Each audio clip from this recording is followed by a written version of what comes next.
Just setting up the live stream. I won't be long.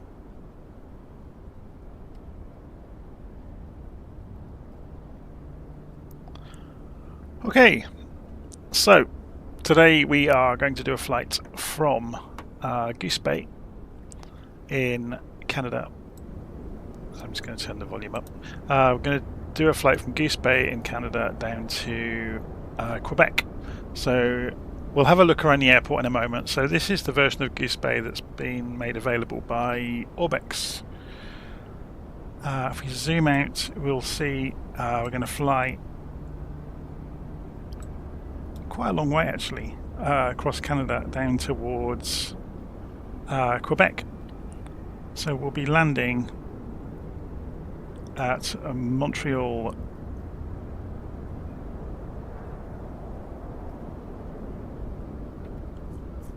Pierre Elliott Trudeau, I'm guessing the full name is, yeah.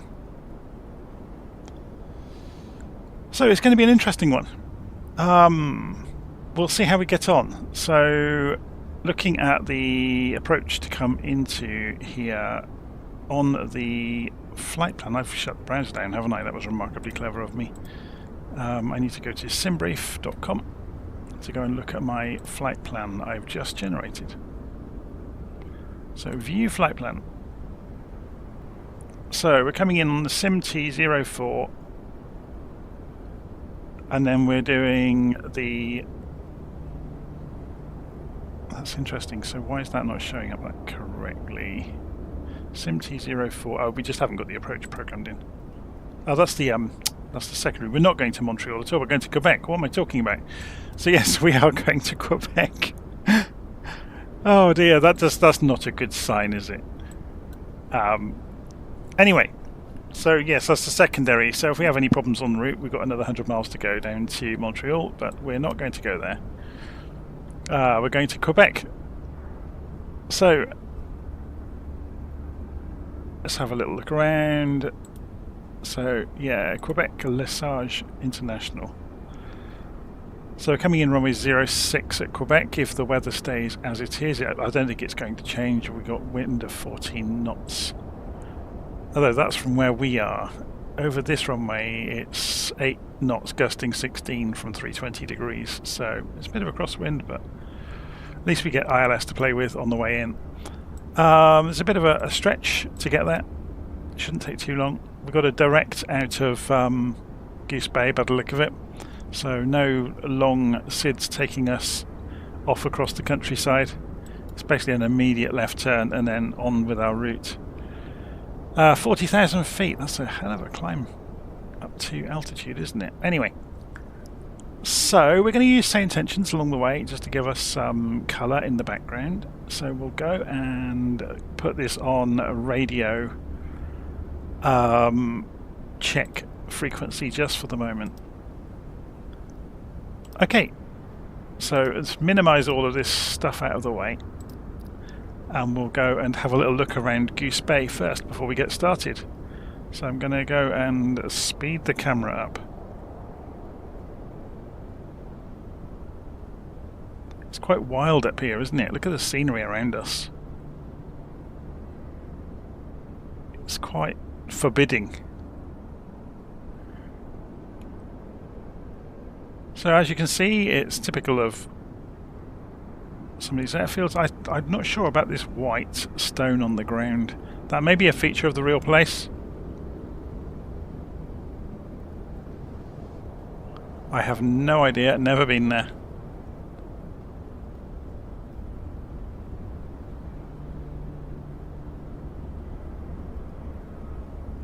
Seems interesting that there's cars parked around the place just on the dirt. No idea how accurate that is. These buildings look quite realistic. And again, they haven't got interiors, which means that they're not going to affect the frame rate, which I know a lot of people appreciate. So we've got Goose Bay Airport departures. So there's the main terminal building. This is such a remote airfield.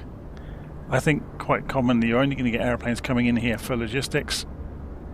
So refueling and picking up parcels that have been dropped off by other airplanes, things like that. So let's go and look further along the airfield. We've got the tower down here.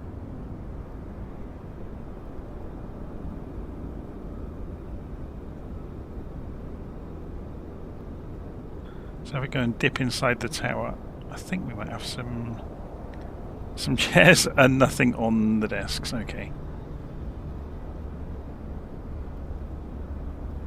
I wonder if this tower is any different. Nope.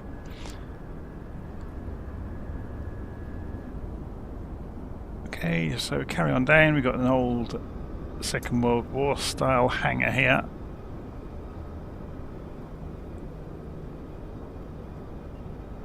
Logistics depot. I'm guessing there's some sort of tank farm hidden around here somewhere.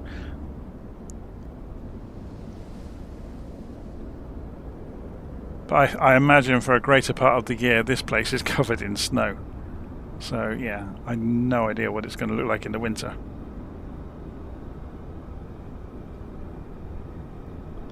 So I'm being asked in the live stream comments, how does this compare stats-wise in-game versus the 777-200LR? That's a really good question. I don't know myself yet. I've not taken it on a really long flight. I think it has got a colossally longer range though than anything else. It's it's been designed from the ground up for that job. So if we come back round towards the aeroplane, I guess the reason you might want the Goose Bay scenery is if you're doing a transatlantic leg and you want to have somewhere that's detailed more or less like the real place.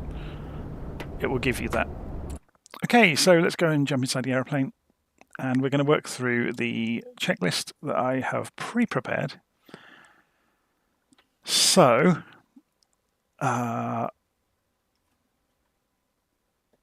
pre-flight, shift and 6 takes us overhead. We go and turn the battery on. And then we go back, shift and 9 to the tablet. We go to the EFB. We request data from SimBrief. Actually, we're getting ahead of ourselves already. We're going to go into ground operations and we're going to request ground power to the aircraft. And then we're going to go back overhead. Now that's in place, and we're going to switch on the primary and the secondary external power. And then we're going to rotate the APU to start and let it fall back again. And then Adiru comes on. Window heats come on. The IFE passenger seats and the cabin utility switches come on. Emergency lights can be armed and covered. And we'll go and turn on the passenger oxygen. And we go program the flight plan, the SimBrief method, which is a bit quicker than doing it manually. So shift and 9, we've already pulled it into the EFB. So then we go over to the weight and balance app, and we can do import weight and balance from SimBrief. Can we do quick loading here? I'm guessing it will do that automatically, won't it? That's interesting, isn't it? So this is telling us some information. If we go and randomize these, does it give us the rest, or if we just do import from SimBrief? Okay. It's funny, isn't it? Every day's a school day with me. I'm always poking around, trying things, testing things, seeing how things work. So we're going to go back over to the performance app, and then we're going to go and we're doing the takeoff performance. So import from the operational flight plan. We have to select the runway. We're taking off runway 33. So runway 33 from Goose Bay. We can either get the configuration from the operational flight plan or from the aeroplane. Should we try this from the flight plan? Let's see if they're any different. So the aeroplane's actually got that much. Yeah, that's given us a bit of extra. That's all fine. So import the weather, and then we can calculate.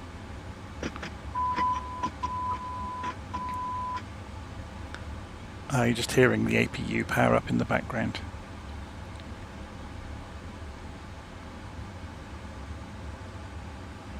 Okay, so we're going to go down to the FMC, if it will let me. The simulator's being a bit crazy today. So Shift and 3. Okay, it's just going to be offset for some reason known only to itself. So we're going to go and go into the FMC, clear that message. I think we can go straight to route. We don't have to do anything of this, so we just do route request. And that being said, it wants the initial position, doesn't it? So let's go do that. So we would normally go next, pick up GPS, previous, drop it in.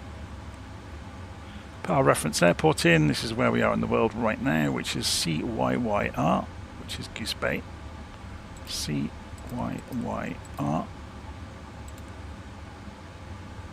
And go to route, and then we can do our route request. And we can pick up SimBrief route.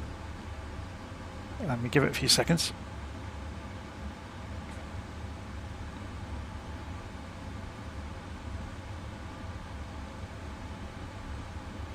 And say select route, and then we have to wait several seconds and it will come up saying load on the left in a few moments. There's a bit of a pregnant pause here while this happens usually. There we go. So we select load and it gives us the status messages at the bottom.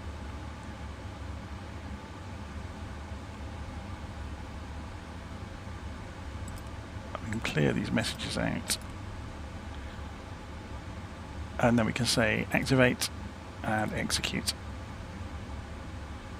So then we can carry on to performance. We're going to do departure arrival first though, because without knowing the departure information, the performance information isn't possible. So departure, we are leaving CYYR runway 33.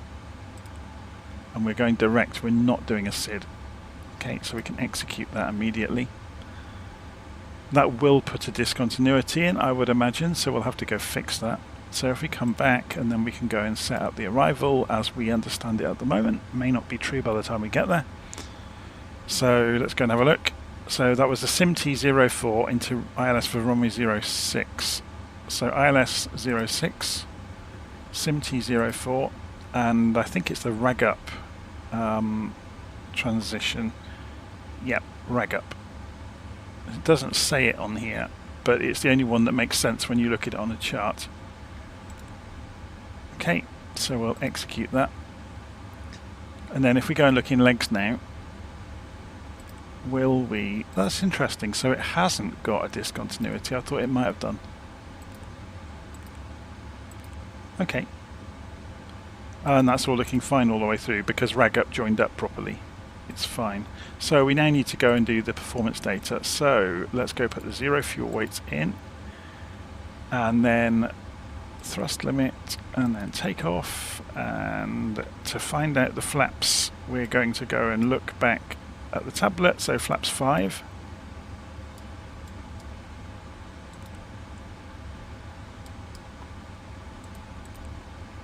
And then confirm the V speeds and calculate the centre of gravity as well.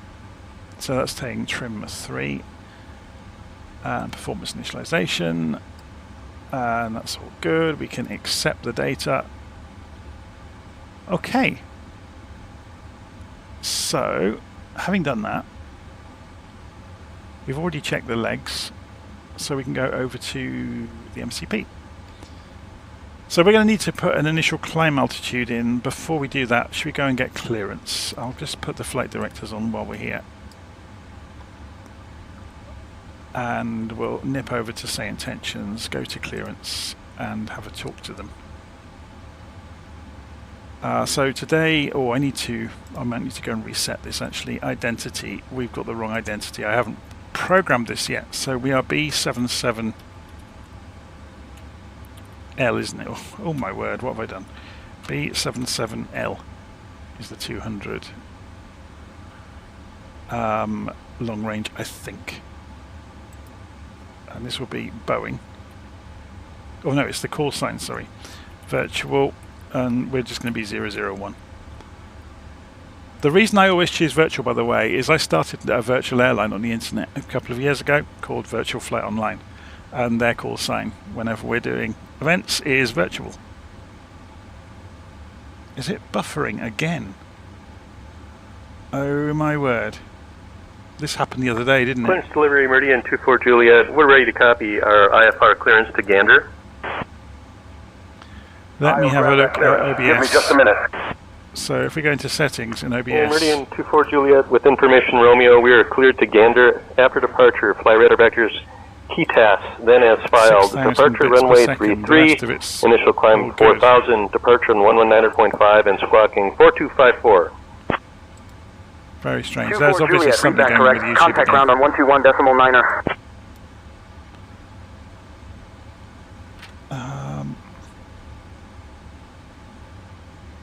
Yeah, YouTube's having a bad day again, isn't it? I'm just refreshing my view of the stream to see what's going on with it. Skip. Is it behaving yet? No. YouTube is a mile behind me. Wonder why. Okay, I'll leave it as it is for the moment. Hopefully it will correct itself in a few minutes' time. So we need to do new flight to make it understand the new identity.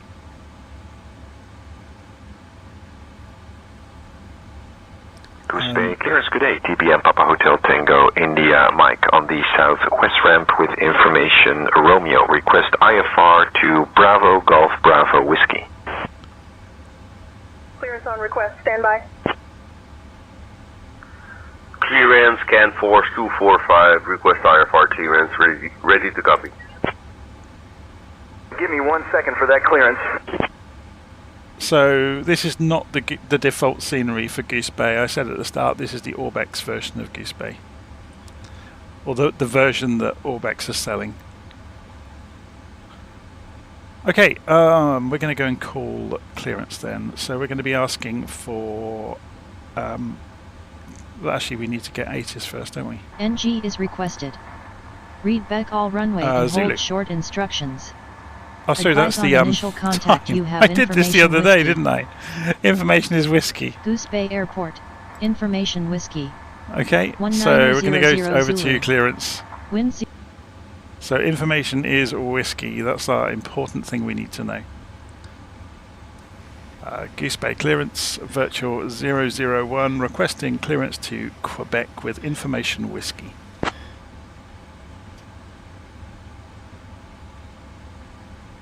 Give me 1 second for that clearance.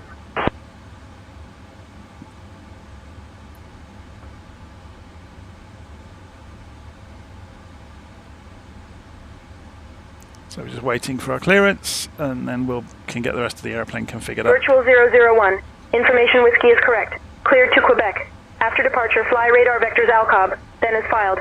Departure runway 33, initial climb to 4,000. Departure on 119.5, squawk 1332.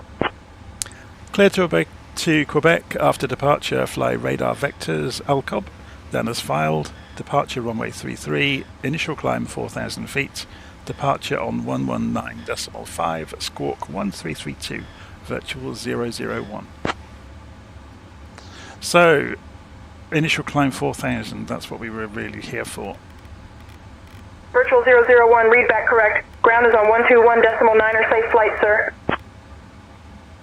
Good day. So we can go over to ground immediately and just leave it on ground. It's even put the in. Very clever.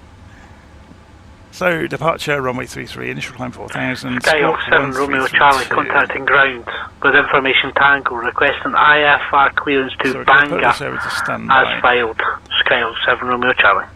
1, 3. Give me 1 second for that clearance. 3, 2. Let me just double check that.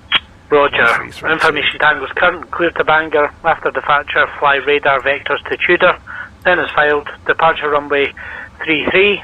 Okay. Initial climb to 3,000 feet. Departure on 119.5.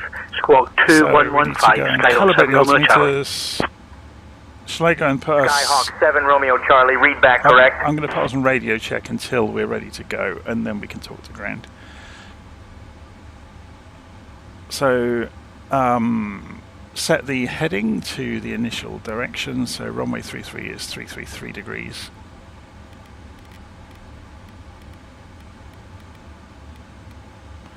And we'll go heading mode and LNAV and VNAV and vertical speed, just to show that we can.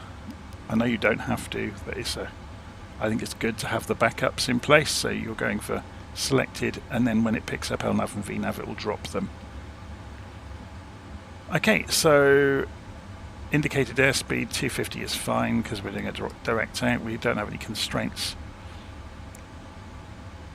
Navigation mode range, we could probably bring that down to 10 miles just so we get to see the initial turn nicely.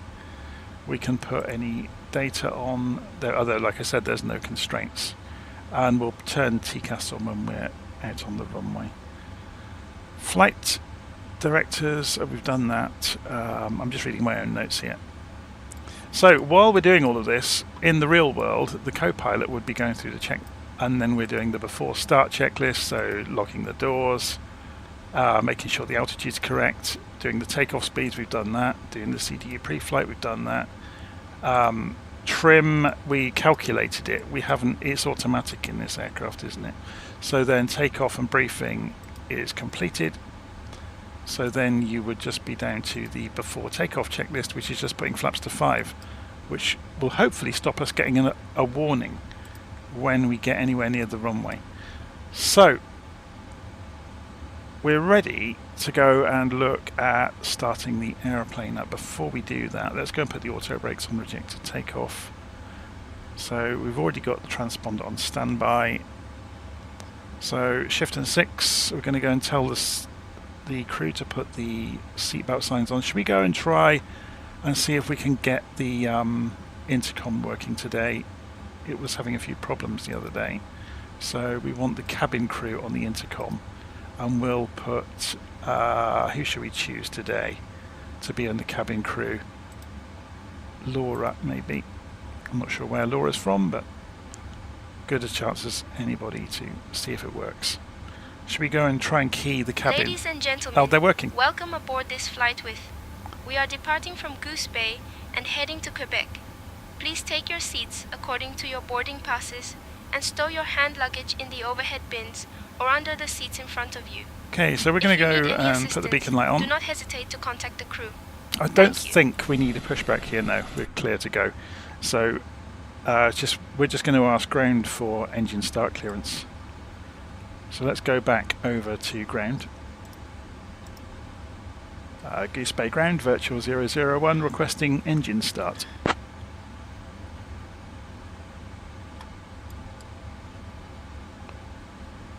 Virtual 001, engine start approved.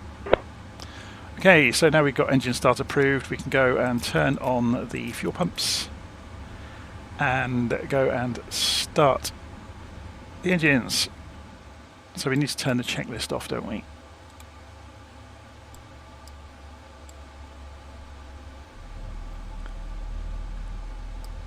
Okay, what's going on? Why do we not have the engines showing up down here? Let's go and have a look.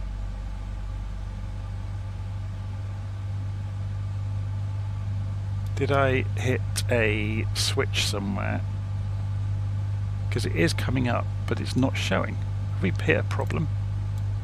Oh, there we go.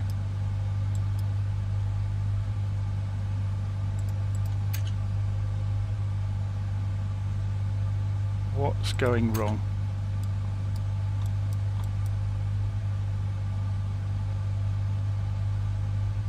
Let me have a look. Put that back to norm. We have the APU up and running. We'll go and double check that.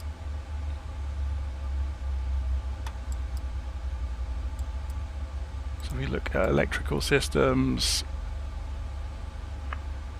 That's all looking okay. French West 614 ground. It's all looking fine. French with 614 ground. Ground, can we have that taxi clearance again, please? It's looking fine.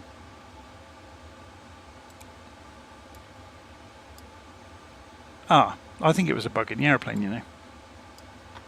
So this airplane is not without its bugs by the look of it. Because we could hear it, it was just the instrumentation wasn't coming on. So if we spin it up again, here it comes, look, it's working now. So we should be able to bring this straight in.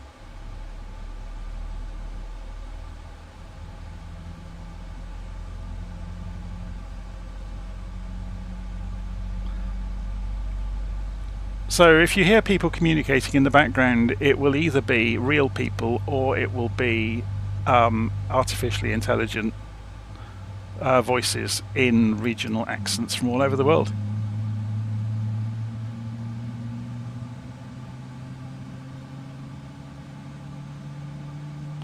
Let's go put that on the legs page.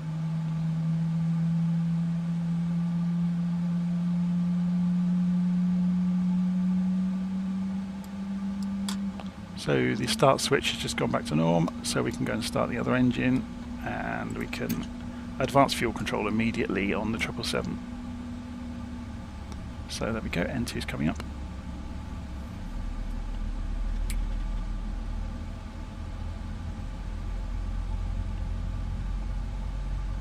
So while the engines are coming up, we can go over to the tablet and we can go back to ground operations, and we can release the ground power away from the airplane now. Now we've got at least one engine running. We could have done it because we've got the APU running, obviously. Normally you do it before pushback, but we're not pushing back. So we'll just wait for this engine to come up, then we'll switch the APU off.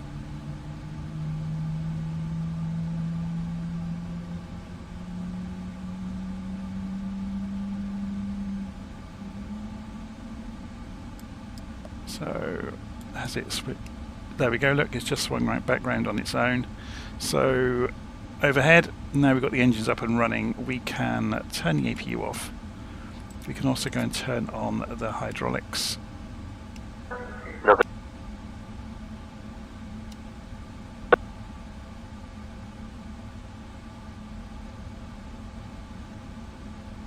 It's interesting that the packs should be on auto, but they're showing off at the moment. Let's just cycle that. Yeah, they're on auto. Okay, leave them alone. So seatbelt should have been on auto, shouldn't it? This is weird. Something's moved a lot of these switches around. I wonder if this has got some sort of special mode where you have to go and do a full run-up to make sure of where all the switches are. Okay, so engines are up and running.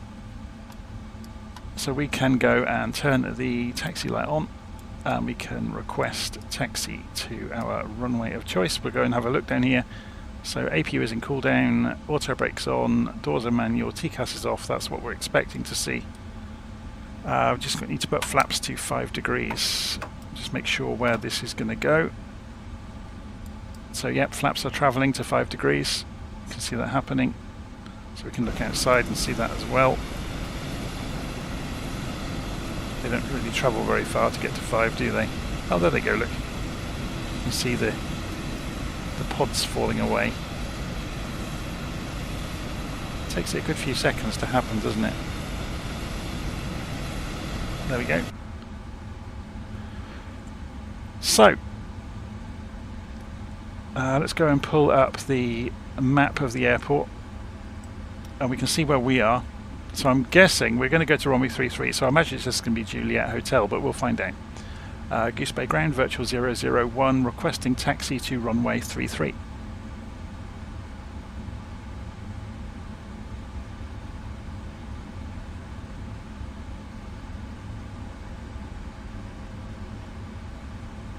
It's crashed, hasn't it?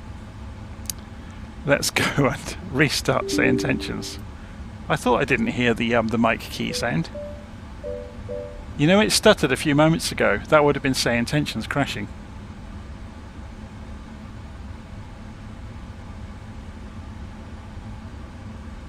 Thankfully, it's exactly where it needs to be. So, Goose Bay ground, virtual 001, requesting taxi to runway 33.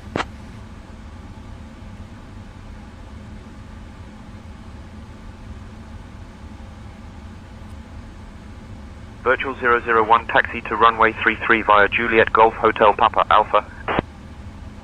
TBM Tango India Mike, contact tower on 119.1. Taxi runway 33 via Juliet Golf Alpha, virtual 001. 119.1, Papa Hotel Tango India Mike today. That's interesting, they gave us a really strange route. Hotel Papa Alpha. Hotel.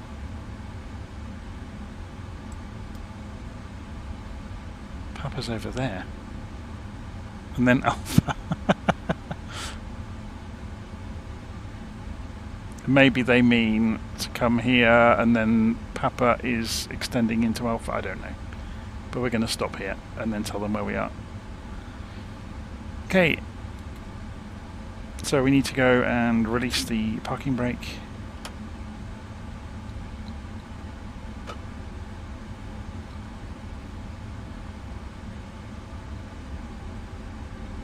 Ease the throttles forwards.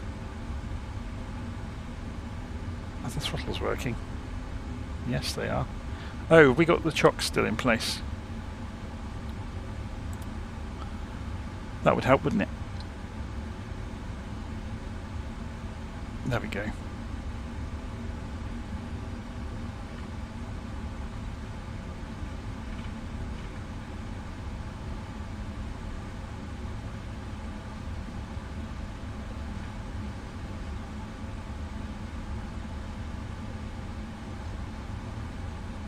Just trying to... Cabin crew, all doors in flight and cross-check.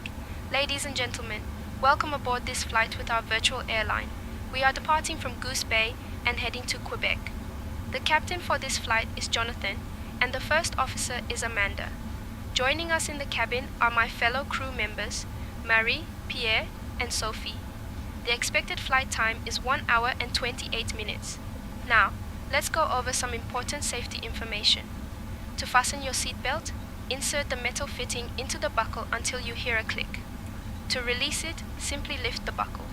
Please keep your seatbelt fastened whenever the seatbelt sign is illuminated. In the event of a loss of cabin pressure, oxygen masks will drop down from the compartment above you. Pull the mask towards you to start the flow of oxygen. Place it over your nose and mouth, and secure it with the elastic band. Remember to put your mask on first before assisting others. Life vests are located under your seat. In the unlikely event of an evacuation over water, remove the vest from its pouch, place it over your head, and pull the straps around your waist. Inflate the vest by pulling the red tabs or by blowing into the tubes. In the event of an evacuation, please leave all luggage on board. There are 8 emergency exits on this Boeing 777-200LR, 2 doors at the front, 2 overwing exits, and 2 doors at the rear. It looks pretty chilly outside, doesn't it? Please take a moment to locate the nearest exit, which may be behind you. Thank you for your attention. After our meal service, we will be selling articles from the virtual airline shop. Now, I will inform the captain that the cabin is ready for departure.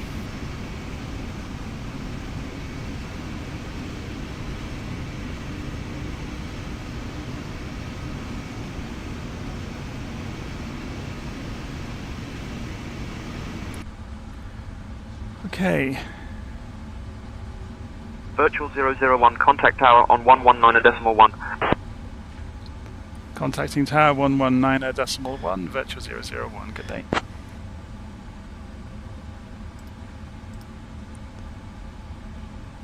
Goose Bay Tower, virtual 001, approaching taxiway for runway 33.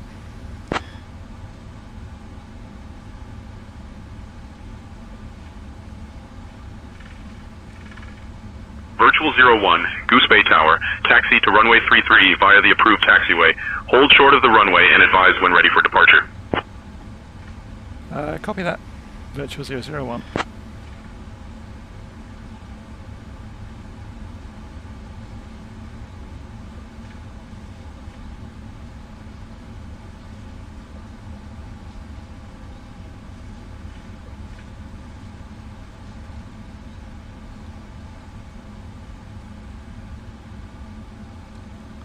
Goose Bay Tower, virtual 001, holding short, runway 33. There's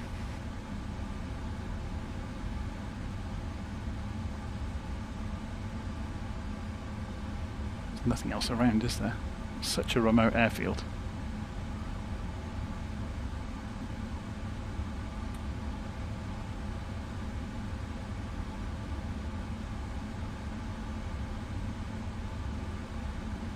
Are they going to deal with us, or are we waiting for somebody else? Be nice to have known, wouldn't it?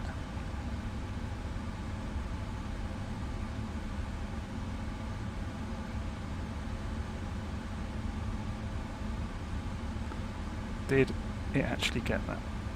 Yeah, it did.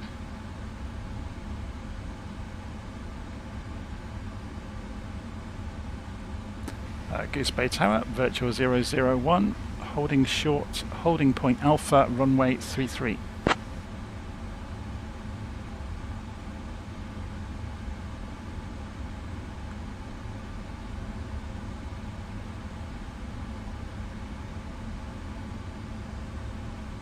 SayIntentions having trouble again.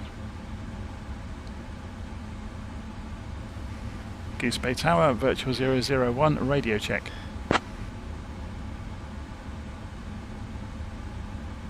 Virtual 001, I hear you. Goose Bay Tower, virtual 001, holding short, runway 33 for departure. Come on.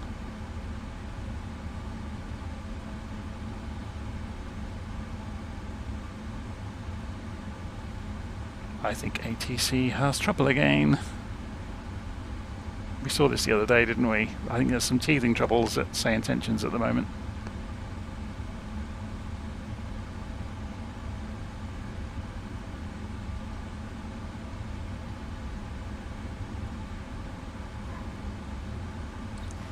Tower, virtual 001, holding short to runway 33.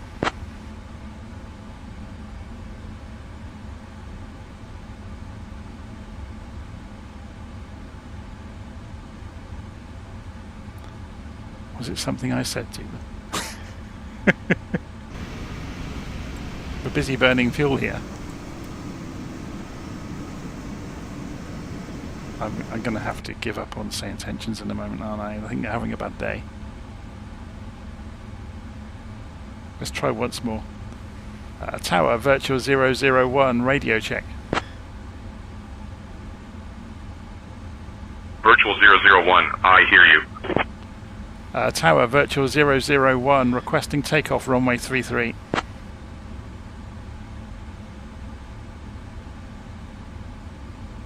So I've asked it several different ways. Virtual 001, runway 33, wind 010 at 8, cleared for takeoff. Cleared for takeoff, runway 33, virtual 001. Obviously, yeah, there's obviously some server issues going on. I think SayIntentions are struggling to deal with the load. They're a victim of their own success, maybe. For the most part, it's fantastic, but now and again, I mean, it stands to reason. See, we've just got the checklist warning, by the way. So let's go and hold short for a moment. Turn heads tracking off. Get rid of the caution. That's just because of the checklist warning. So all we need to do to clear the checklist warning is put the checklist on the screen. Go to before takeoff. We've done that. And that was it. That's all it was complaining about, that we hadn't had that screen to go and look at. And we're going to go and turn TCAS on. So we're going to put it on TA only. And we're going to go and, oh look, it's come on automatically. So off scale and traffic. Interesting. Wonder what off scale means. Oh, there's traffic out there that it's detecting that we are not seeing because we haven't zoomed out far enough, maybe. Okay, that's fine. So, parking brake off.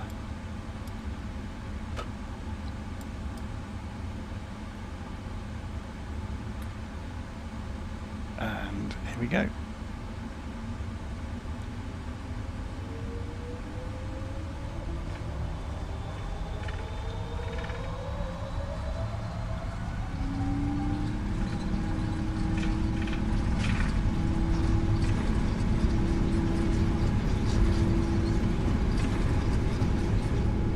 V1. That wind is kicking us around. Gear up.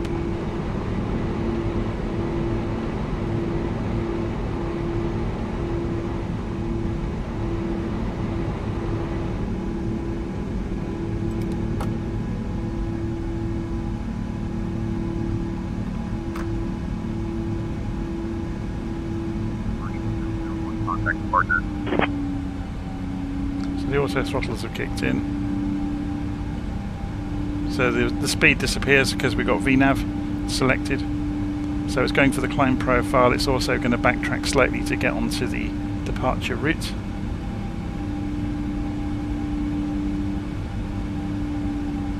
So flaps can come up now. We didn't have the landing lights on, did we? All the strobes. That's because of the radio issues distracted me from the checklist. Just shows you how easily distractions can interfere with. This is why you have two crew and why they have checklists, so they check each other's work.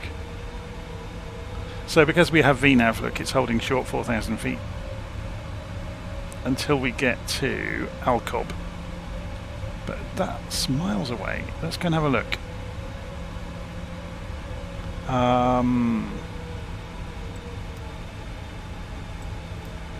This must be insane.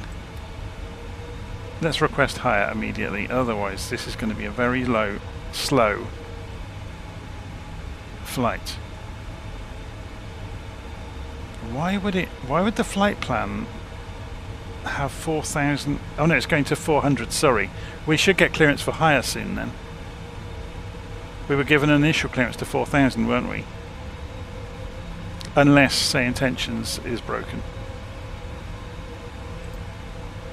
Should we see if we can give them a hurry up on that? Tower, virtual 001, requesting higher.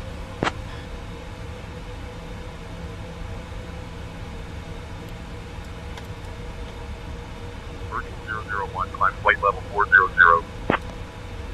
Climbing flight level 400, virtual 001. So straight up to 40,000 feet. It's because we're so remote here. I couldn't imagine that we would have had to stay low. That's nuts. And I'm amazed that they didn't jump in and tell us to do that. So we'll select 40,000, so that's appeared there. So it's going to use VNAV to do it. We can increase the range now. Now there looks to be something, either that's a rendering issue or I don't know. Let's go and have a look. So we're going to bring this down to 40 miles. Normally you should have done this gross flight plan check on the ground, but we can do it here. So let's go and look at flight plan. So there's Alcob, which is our next waypoint. And then we go step, step, step, step. Yeah, so it's this vectoring has messed it up on the way in. So if we carry on down, you've got vectors there, look, it doesn't like Alaska 199er5, roger. So when we get to rag up, if I was to remove those vectors, and we got rag up again, look. So there is, it's a little bit wrong. Alaska 199er5, climb and maintain flight level 320. What we can do just to tidy this up, but we have to remember when we get to rag up we continue on. But just to tidy this up, I'm going to pull rag up over the top of itself, and that line will vanish.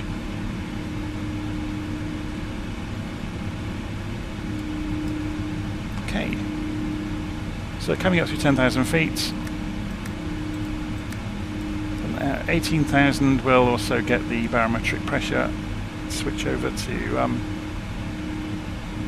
Dear guests, we have now reached a safe altitude and you are permitted to use your electronic devices. Please ensure that they are set to airplane mode. We are currently en route to Quebec and the estimated time of arrival is approximately 1 hour and 28 minutes. After our meal look at this service, climb rate. we will be selling articles from the virtual airline shop. Thank you. That is some impressive climb rate, isn't it? 4,500, 5,000 feet a minute. Okay, I'm almost empty, but it's still impressive. So, Bad Hog saying about the issues with the stream, it's a YouTube problem, it's not a me problem. I'm viewing it locally on a second laptop here, and it's smooth as anything. But it was stuttering for me earlier. It's a YouTube issue. If you do Control F5 in your browser, it may correct itself.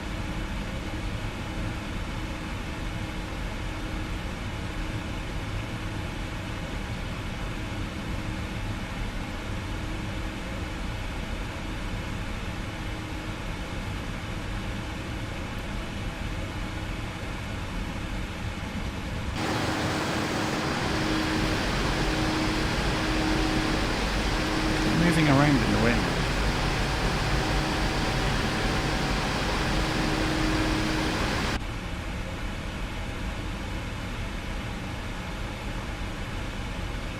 So let's put this back on map mode, and we can now go and turn this over. Now we're away from the airfield into TARA.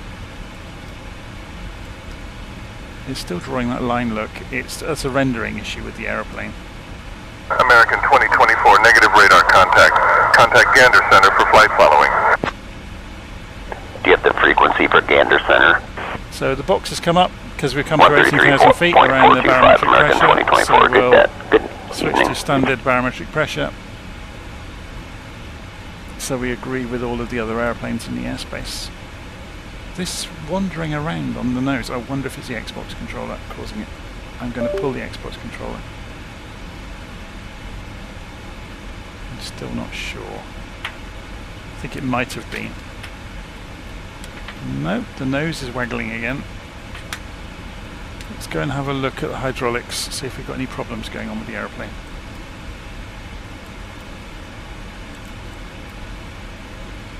Nope. So it's not that. What's the outside air temperature, by the way? How can we find it on here? That's a really good question, actually. Where is the outside air temperature? Oh, here we go, temp, plus 13 centigrade. So it's lovely and warm outside.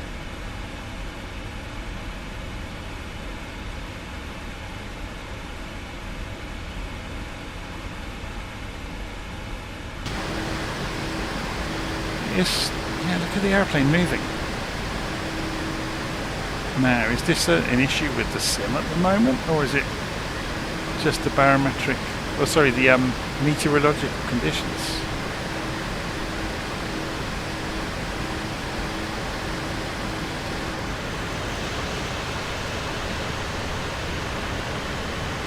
The rudder's kicking in to stop it when it does it.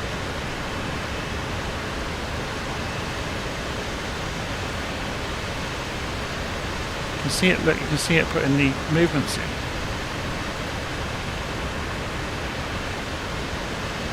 Interesting.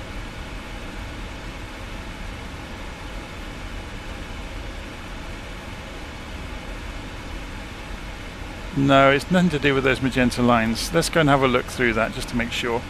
So, oh, it's the other vectors on the end, that's what's causing that. So let's go and clear. We should be able to. That's interesting. So delete that. Invalid delete. Okay, you have to delete the one before it, don't you? Delete that. No, it won't do that either.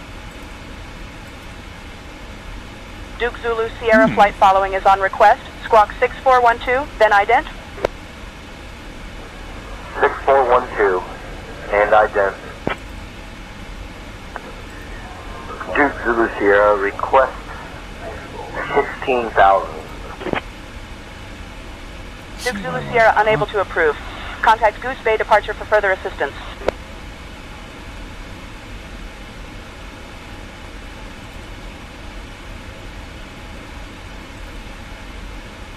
ILS 06. I thought it was SIM 2. Has it not programmed it? Or is it because I meddled with it earlier? Yeah, it's deselected it because I meddled with it. So if we were to put this back in and execute that and go look in legs and go next, it will put the... Let's just go and double check that on SimBrief. Sim204 into runway 06.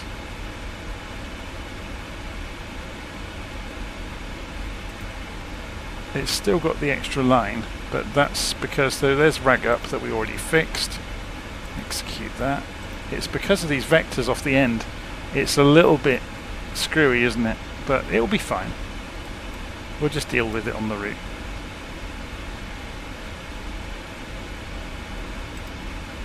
So we're coming up to 40,000 feet in a few moments.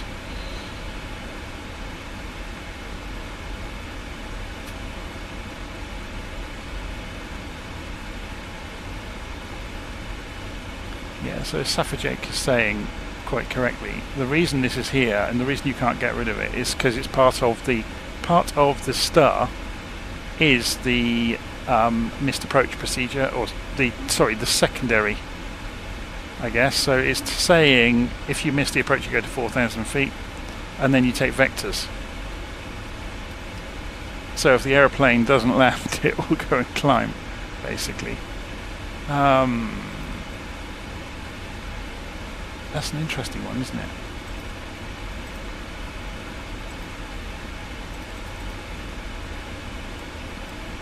But that's just a rendering issue. You know, sometimes get these odd rendering issues. These systems aren't perfect.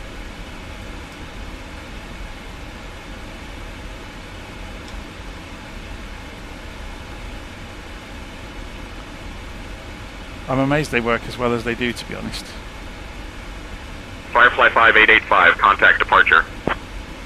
So... Over to departure for Firefly 5885, bye-bye. I'm just 01 to departure. I thought the yaw dampers were on automatically in the newer Boeings. I don't think they have specific controls.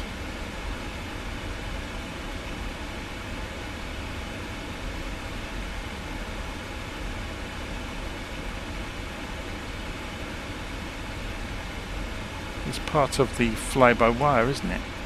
Yaw dampers. Unless there's something back here to switch them on and off.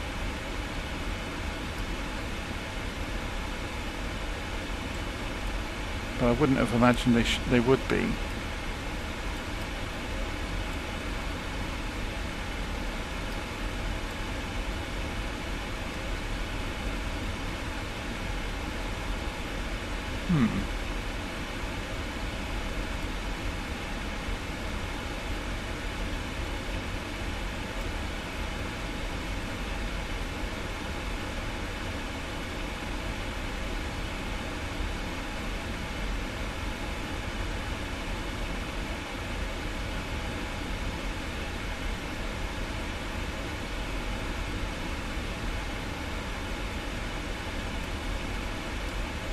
But yeah, I'm fairly certain. I mean, the 777's obviously moved on a lot, so there's an awful lot of automation.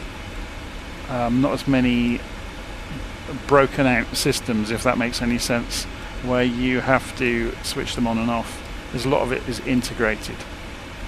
So what's written on the card here then? Oh, it's the standby compass. Interesting. So that's for this one up here.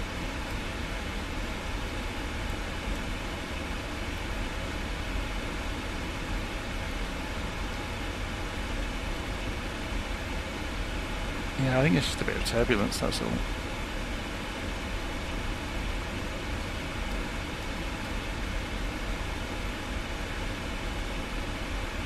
Okay, so we're going to be a little while because we've got quite the run down to Quebec.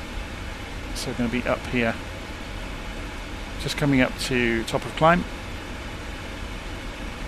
So you'll see the engines wind back in a moment.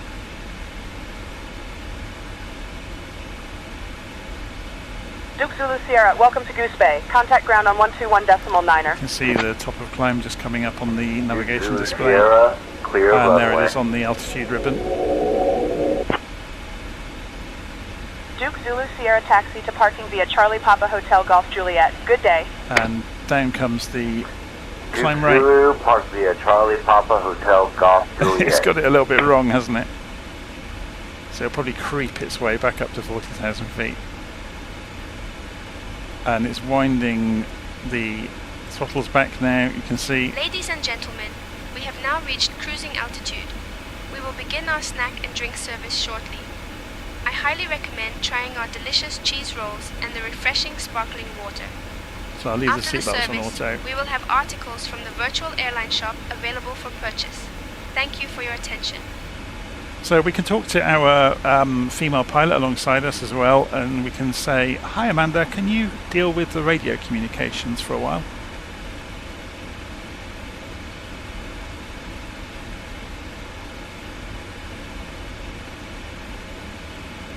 Sure, Jonathan. I'll handle the comms from here.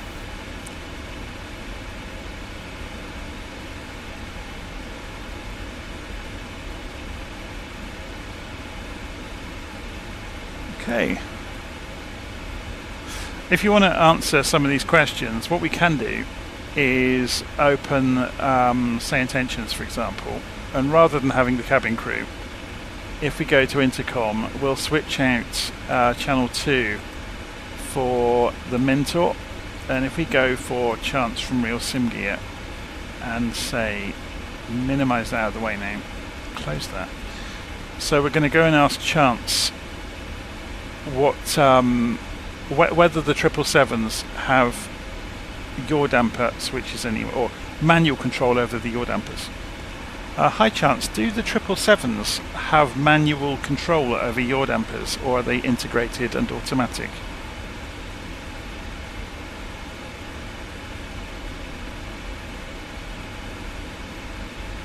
The Boeing 777 has an integrated and automatic control system for its dampers. The flight control system manages the dampers to optimize performance and stability without requiring manual input from the pilot. This allows for smoother handling and better response during various flight conditions. It's a great example of how automation enhances pilot efficiency. There you go. Let's ask him a really difficult question. Hi Chance, why is it that so many features of the aircraft are automated but flaps are not?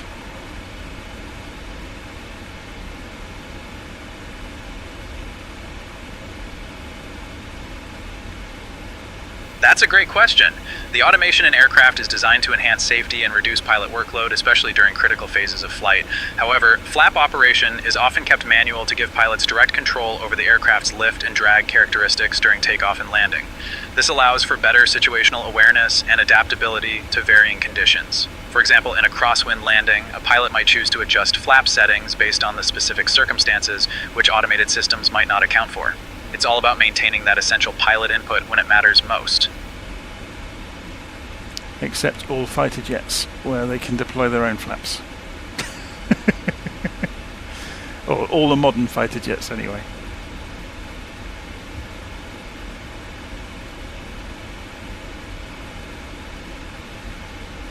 So now we've got our answer, should we go back to putting the cabin crew back in the aeroplane?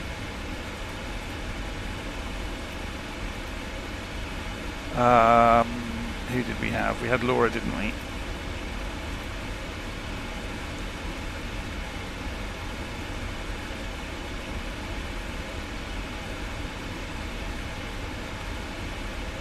Okay, so while we're en route, we've got a little while until we'll get anywhere near top of descent. So let's go and have a look and see where it is on the map.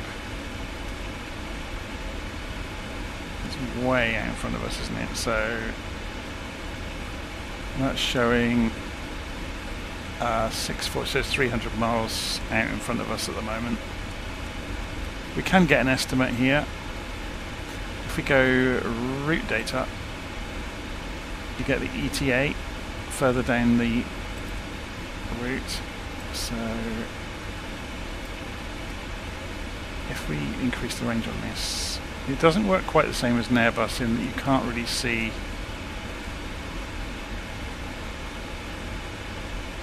Yeah, it's in between. That's a shame.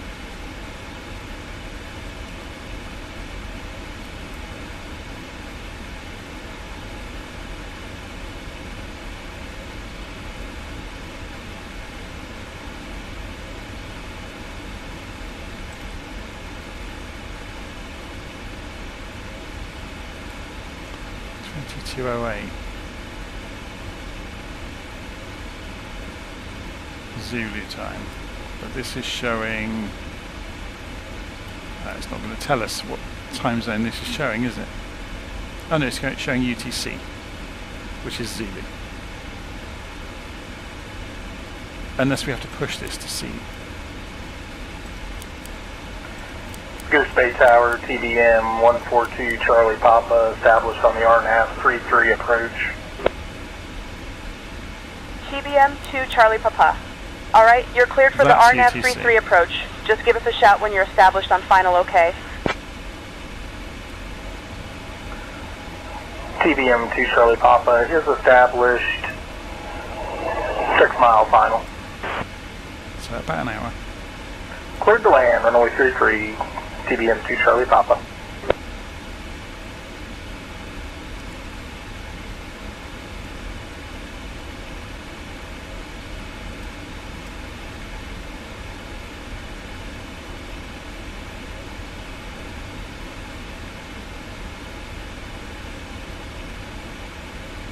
That's a really interesting point there from Safa Jake. I didn't know that. So the extra magenta lines. The aircraft does not know how long you will be on the vectors course and extends that line by 650 nautical miles. It happens in the real plane as well. That's really interesting.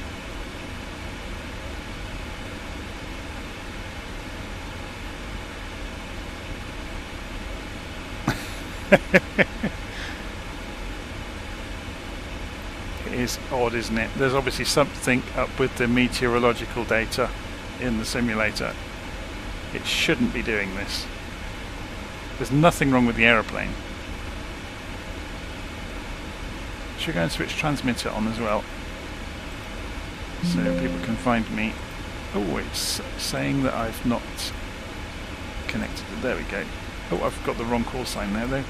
VFA 001. Connect. And then should we see how many people are using transmitter? I looked in this morning, there were loads of people using it. Oh, there's quite a few this evening as well. So yeah, there's quite a lot of people out there, including me now. I think there's a few group flights going on by the look of it. Or just people that are parked near each other. There was a huge group flight with quite a number of people on it earlier.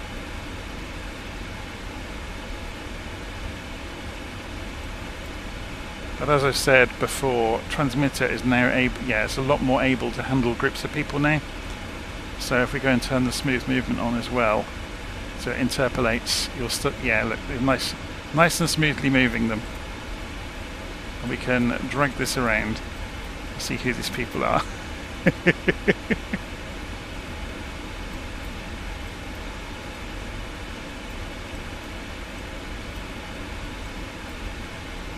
So yeah, if you're doing ATC for a group flight, it makes it a lot easier than it used to be.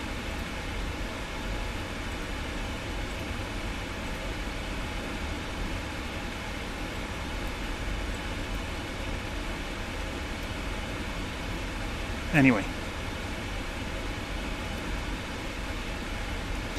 while we're en route,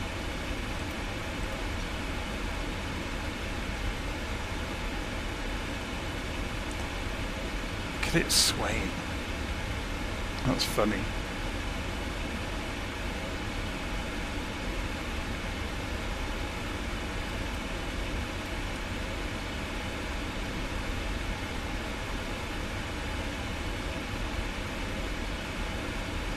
I wonder what's causing it.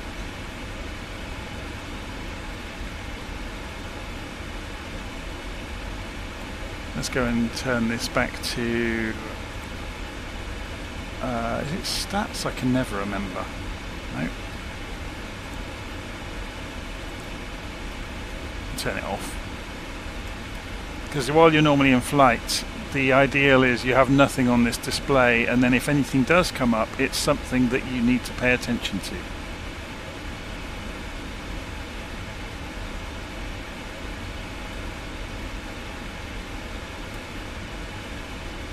Let's go and put this back onto the normal legs page.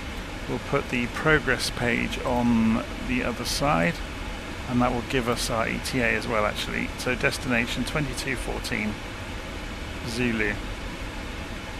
We're 2047, so about an hour and a half.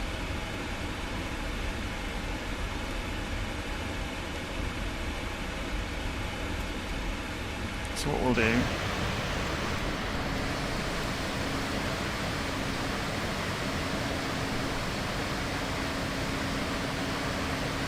something's really badly affecting it, isn't it? I can't turn off the live weather. All of the fuel burn calculations are related to it.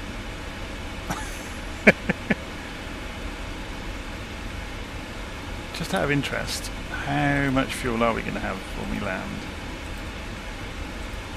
Quite a lot. According to this, 15 tons. Enough for it to fly another 100 miles downrange down to Montreal.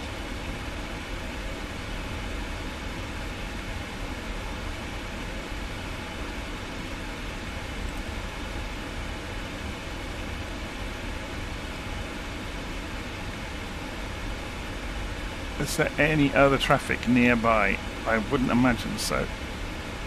So there's another one, 35,000, so he's 5,000 feet below us. Nothing else nearby though. But then we are out in the middle of nowhere. The only other time I've been into Goose Bay, when the PMDG 777s first came out, there was a bug in 2020 that affected the aeroplane more and more the longer you were flying, and I was trying to do a transatlantic route.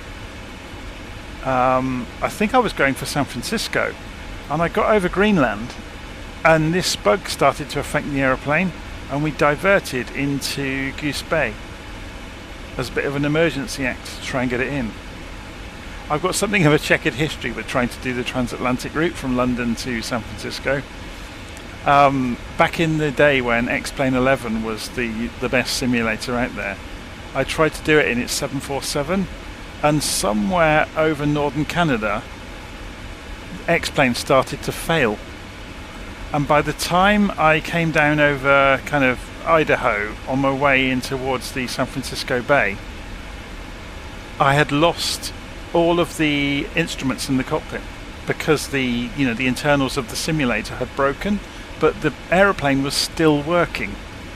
So I effectively flew it in by hand and by judgment to bring it in, and managed to get it into San Francisco in one piece.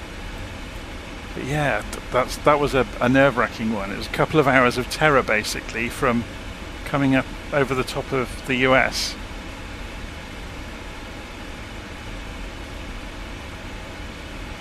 Hopefully this flight is going to be somewhat less dramatic than that one.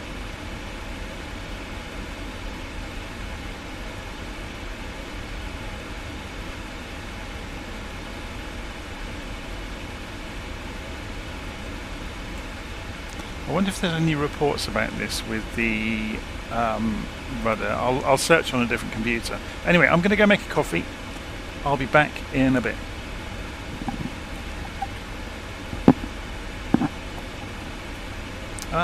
Vamos has an idea. And just before I do go, let's go and disengage the autopilot and switch it back on again. So if we disengage,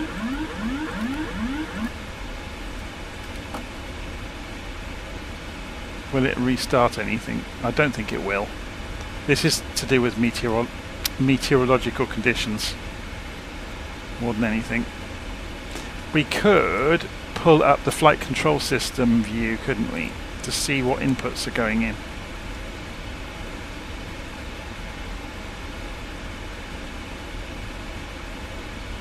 Tiny amounts of rudder deflection, but that's going to be combating the nose swinging around.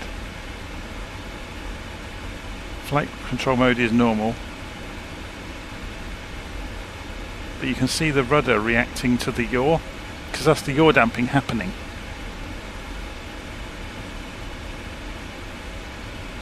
Because normally yaw damping is to do with asymmetric drag on the ailerons. So as you roll an aeroplane in and out of a turn, you get asymmetric drag on the wingtips, which causes the nose to yaw one way or the other.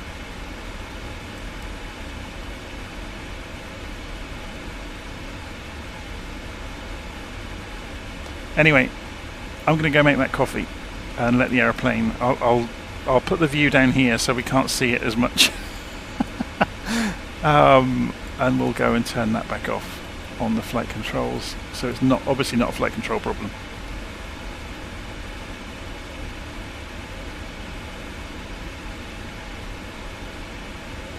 Or we could view it from outside actually. If we view it from far enough away, it won't appear to wobble as much, will it? And you get to see the amazing scenery. Oh, it is wobbling really viciously actually.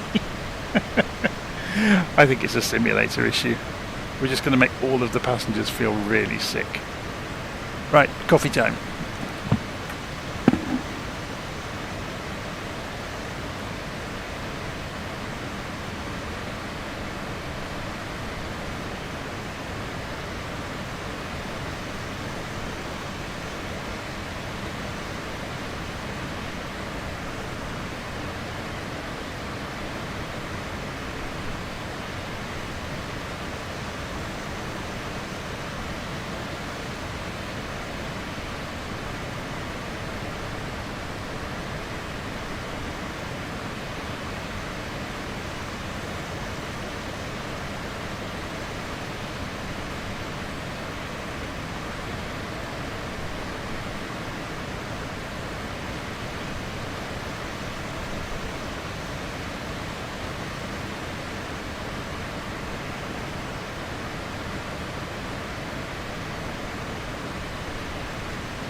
Okay, I'm back.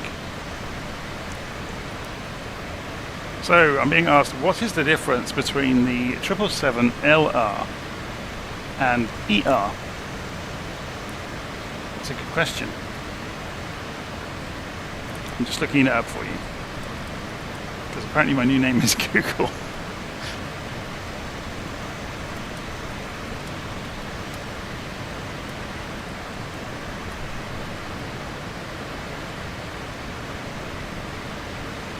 Okay, are you ready? The Boeing 777 family includes several variants. So the LR is the long range, and ER is the extended range.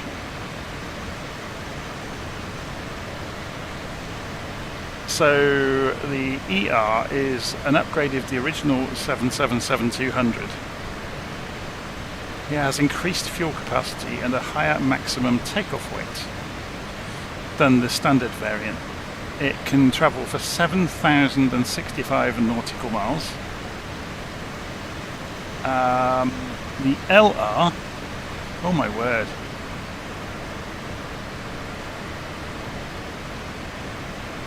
it can travel for 8,555 nautical miles, or up to 9,000 to 9,400 nautical miles depending on the source and configuration.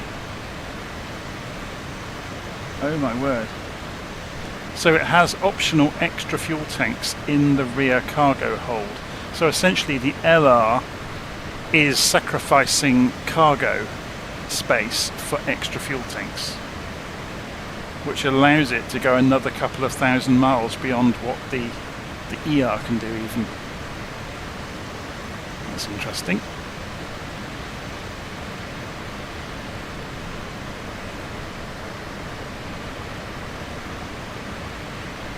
So apparently there's only just over 60 LRs in the world that were sold.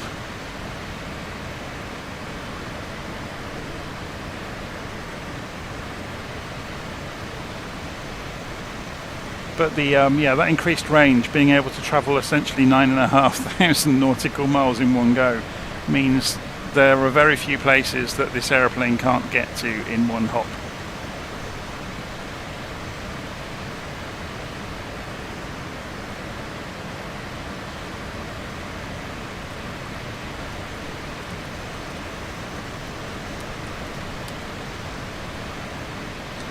So I'm just looking up on the internet. The longest commercial air route in the world is a Singapore Airlines flight from New York to Singapore, which is 9,500 nautical miles. It takes 18 hours 40 minutes, or 17 hours 45 minutes going the other way. Obviously it varies heavily depending on headwinds and tailwinds. So it can sometimes exceed 19 hours. Can you imagine being on an aeroplane for 19 hours? So the aircraft that typically does that route is the A350-900 ultra long range.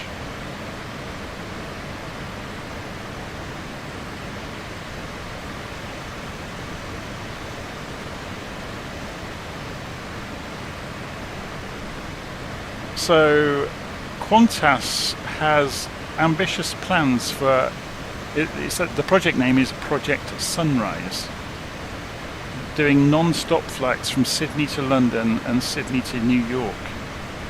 Those routes would be even longer. Sydney to London is expected to cover 17,000 kilometres, so 10,500 miles, and take approximately 20 hours.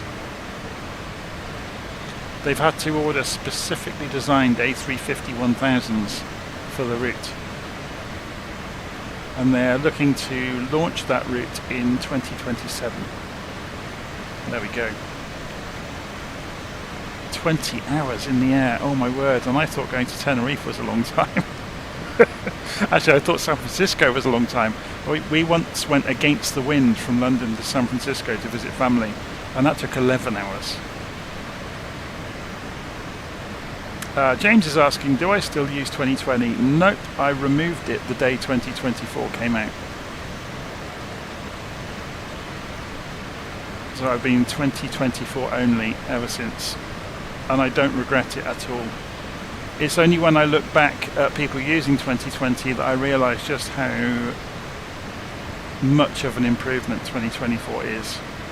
And it's the little things that you completely ignore once they've been fixed, like the stutters on approach as the as the airport loads in, or as other aircraft load in. So the multi-threaded nature of 2024 is a huge change, huge improvement.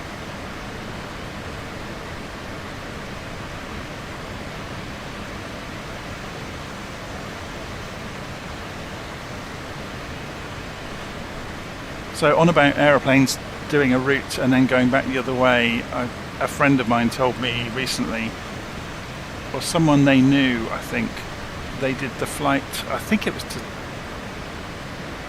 I'm not sure if it was Ibiza or Tenerife, it was one of those islands. Anyway, they took off from the UK and they were almost, within minutes of the airport, and they had a problem, and rather than divert anywhere else, they flew home again.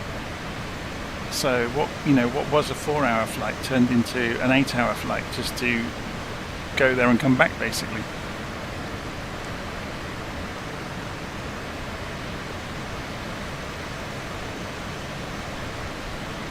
So Vamos is saying, so you have to purchase all the aircraft again? Not necessarily. Quite a lot of the developers are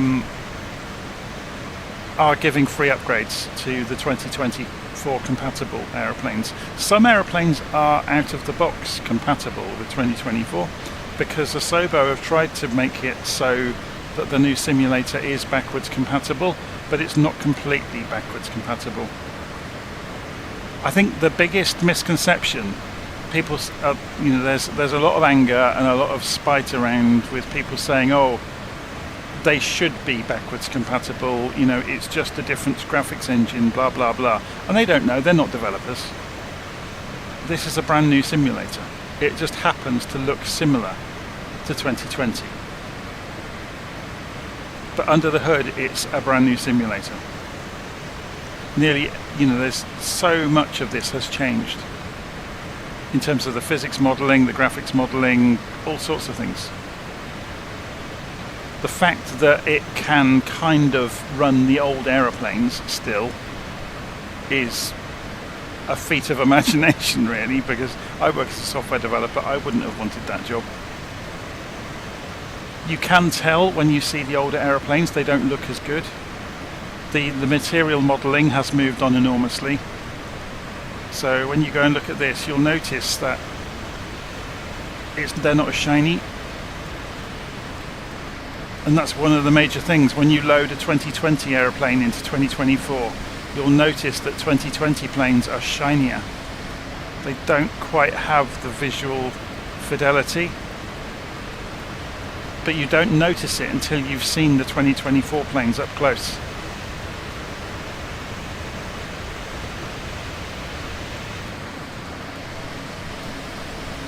But the trouble was, it's one of those, like, what do they call it, the diminishing returns things, where you get so used to, or you accept an improvement much more easily than you do any sort of degrade. So it's only when you go back and look at 2020 after spending time with 2024 that you notice the difference.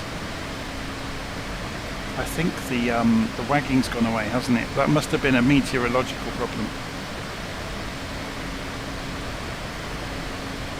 It seems completely stable now. Yeah, look, the wagging's completely vanished. It must have been a meteorological problem. So top of descent is about 100 miles out in front of us.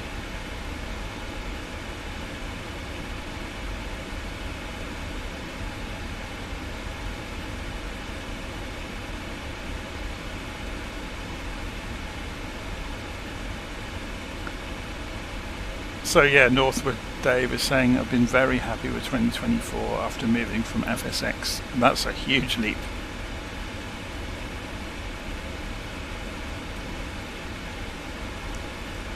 My only misgiving with these latest simulators is they require so much processing power. It's crazy, really. The quality or the spec of PC you need to run them at their best is nuts.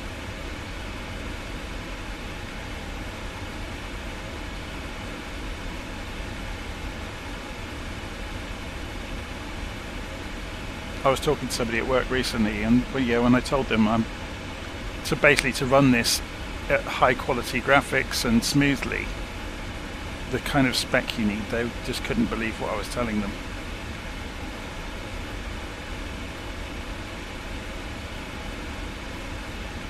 I mean, you're basically looking at hardware that would be used for movie post-production.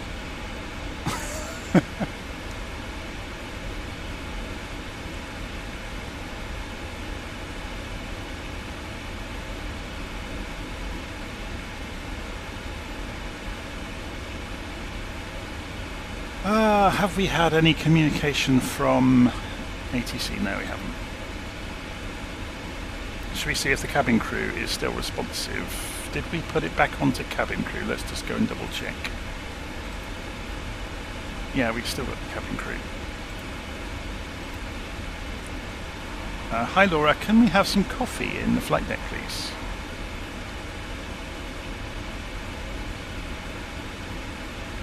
Understood, Captain. I will arrange for coffee in the flat net.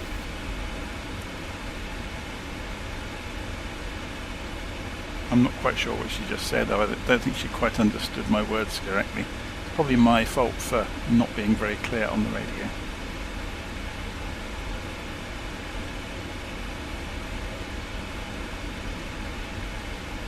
So let's go and have a look at this approach so we are familiar with it before we get there. Navigraph. Sim2 4.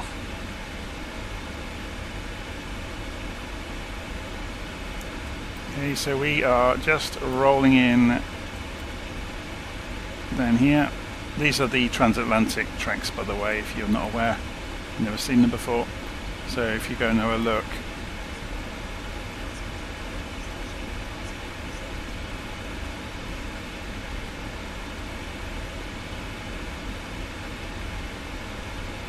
That was quite amusing. Siri just thought I was talking to it.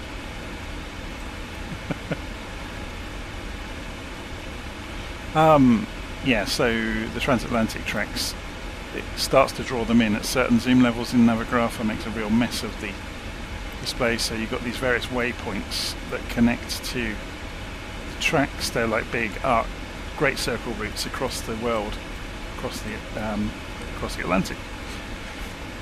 Okay, so we're just coming down here, and at Sim2 we will want to be below 16,000 feet.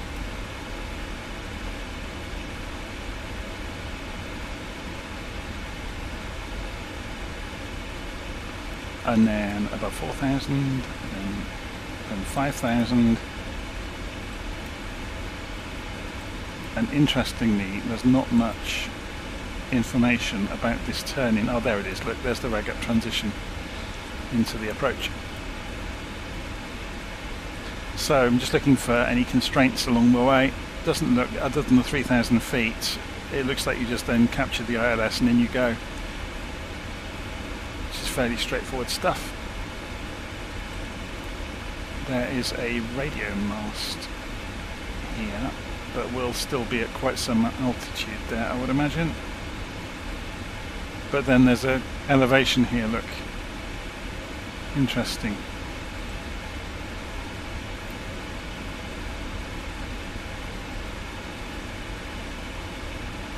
It's going to be a few minutes until we get down there.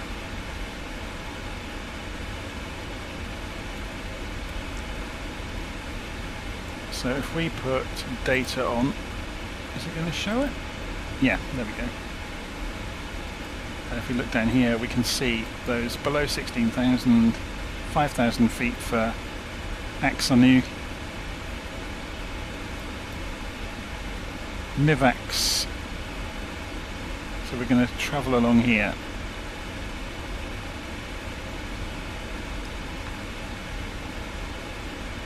at flight level 217. Predicting we'll get there at 21:30 hours. It's 21:12 at the moment.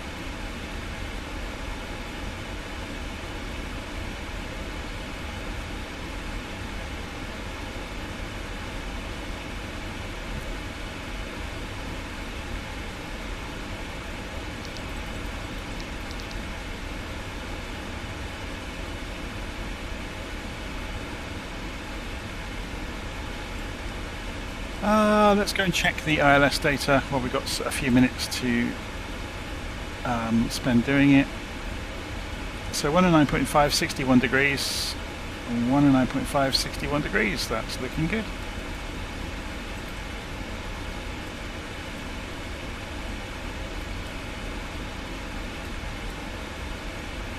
I wouldn't be surprised if we get a call out from the radio at the moment in a few minutes telling us about top of descent approaching.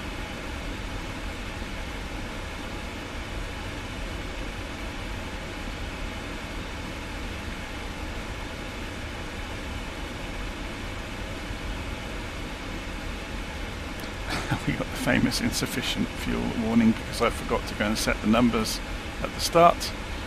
Let's go and look in init refs. Has it got any numbers programmed into it for what it's expecting to have when we land? I can never remember where this is.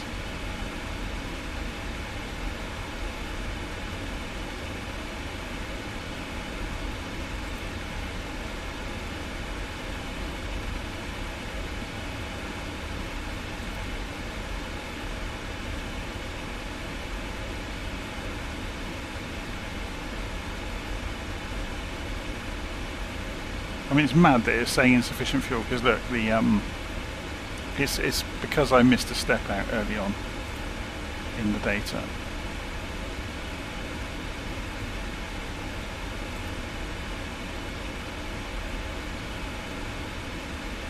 I wonder if we have any options in the aeroplane just while we're flying along. That would be in the aircraft options, wouldn't it? To see what other bits of hardware we can put in.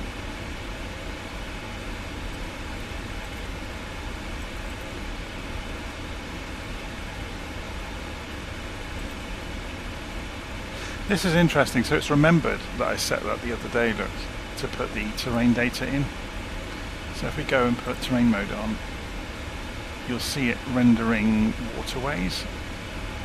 You can just about see that. Which obviously is this waterway that we're about to fly down.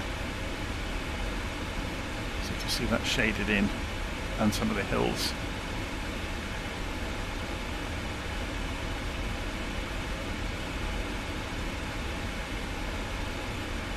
There's another aircraft to our right. About 40 miles away, so we can pick that out on, we'll be able to see it on little nav when we're there. It is.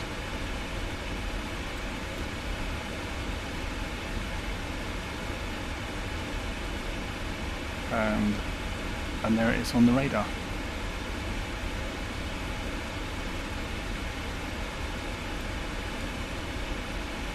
"3,000 feet above us, according to that. Let's have a look. So we are at, that makes no sense, because we are at,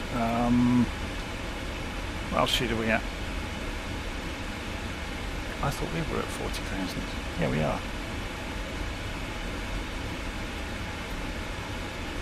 And so are they now. So why is that saying plus 0.03? Sorry, plus 0.03.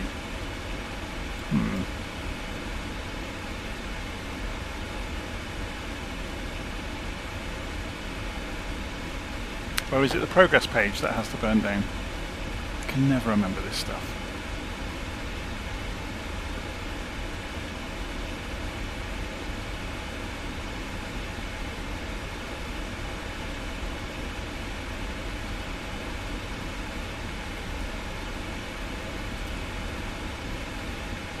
There we go.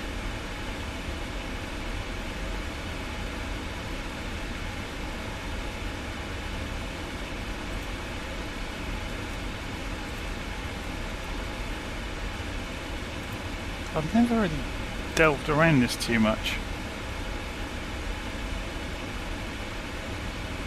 I ought to really learn it and do a video about it. The trouble is, it's very specific, isn't it, to this aeroplane, and there's not a lot of people flying 777s around in the sim, so it's debatable how much it's worth. Something that is worth knowing about, if people don't know how to do it, is setting up the fixes. So if you go into the fix menu and you pick, say, I don't know, what was it called? Is it MyVax? This one was just coming. Let's have a look in legs again. MyVax, yeah. So if we go to fixes and we key in MyVax, M-I-V-A-X, and we drop that in there. So we can do several sets of these. This is rather clever, actually. So if we do bearing, if we do 001, or no, so let's do, what direction are we going? 240 degrees. So if we did 30 degrees, that would come back past us, or 0 even would work, wouldn't it? It would get a line out this way. So if we put in 0,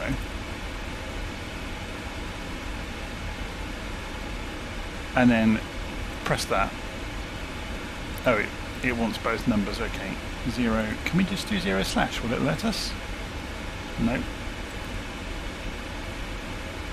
Bearing and distance, so 100.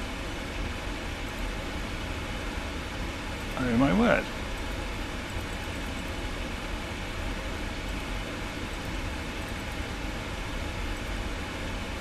So yeah, they can do range rings. Why won't it let me do a vector?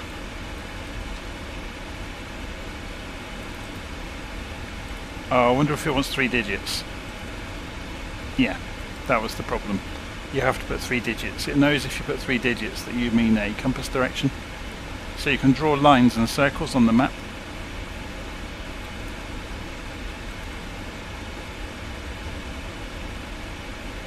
You can also put custom waypoints in. So say you're looking at the legs and you want a waypoint out here.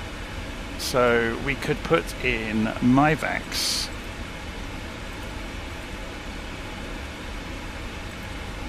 and then the same deal again. So say we said 001 and say 30 miles away from MyVax. If we were to put that before MyVax, it would go there. So that is 30 miles from MyVax, a bearing of 01 from it. And if I was to program that, we'd fly off there and then back. So anyway, we're not gonna do that because we'll get into real trouble. So we'll erase that change. So basically you can type in any waypoint you like, and then a bearing, then a slash, and then a distance. And then you can insert it into the legs page, so you can invent custom waypoints. Where the fixes is clever, you can do what's called a beam waypoints as well. I'm not going to get into it, because we haven't really got a very representative route to be able to show you them. But what if I actually, we might be able to, if I show you, have we gone through top of descent already? No.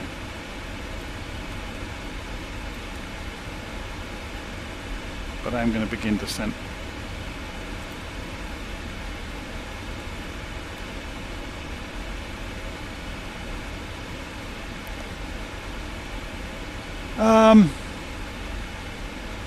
How far away are we? Yeah, so about 100 miles out, we're at 40,000 feet. We probably do want to be descending.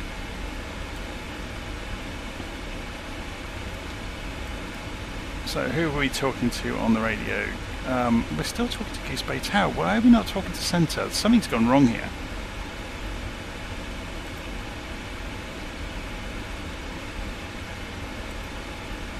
Centre virtual 001 beginning descent onto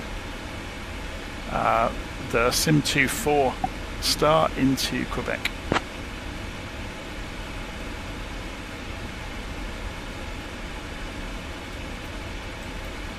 Virtual 01 Montreal Center, radar contact. Turn left heading 225, vectors to MIVAX, then own navigation. Left heading 225, vectors to MIVAX, then own navigation. Virtual 01.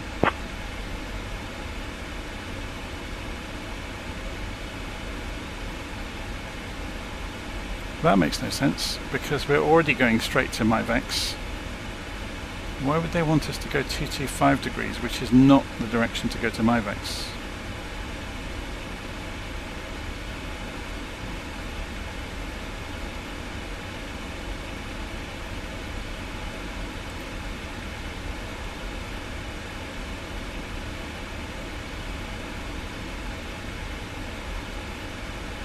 Virtual 001, expect the SIM24 arrival. I'll have you descending in just a minute or two. Expecting the SIM24 arrival. Virtual 01. Hi Amanda, I'll take over comms now.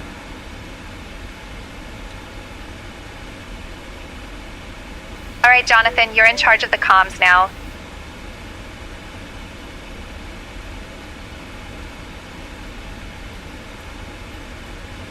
Montreal Center, Swiss 7 Charlie, flight level 390.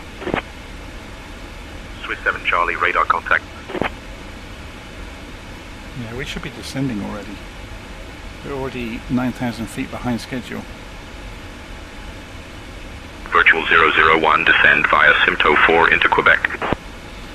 Descending via SIMTO 4 into Quebec, Virtual 001.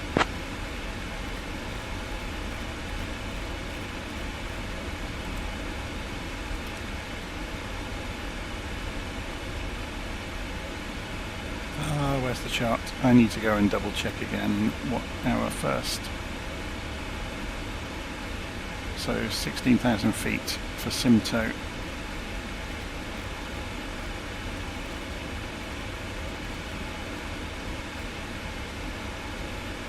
Let's set the target, and we are Ladies and gentlemen, way below we have schedule. now left our cruising altitude and have started our approach to Quebec. Please return to your seats, stow your tables, and fasten your seatbelts. The usage of the lavatories is no longer permitted at this time. Thank you for your cooperation. Okay, we don't need that much in the spoilers then. Just taking the spoilers back away. So we're just looking at the green banana. So maybe we didn't need them after all.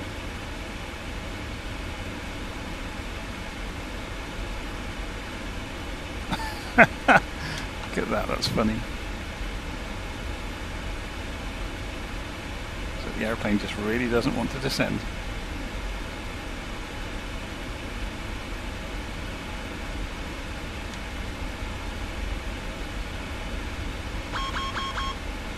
The warning is just because we've left the spoilers out.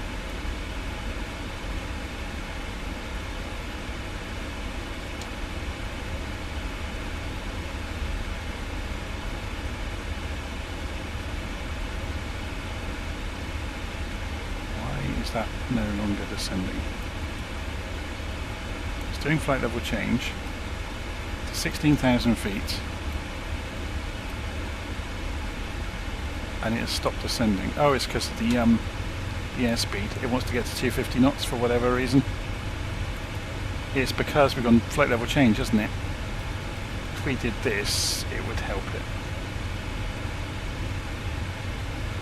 There we go.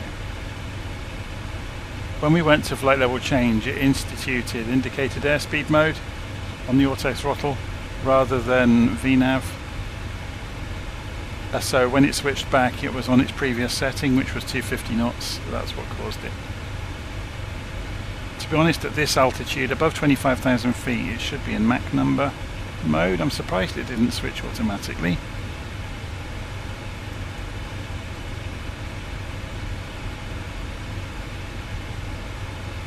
Yeah, we can get down quickly enough. Here comes the green banana.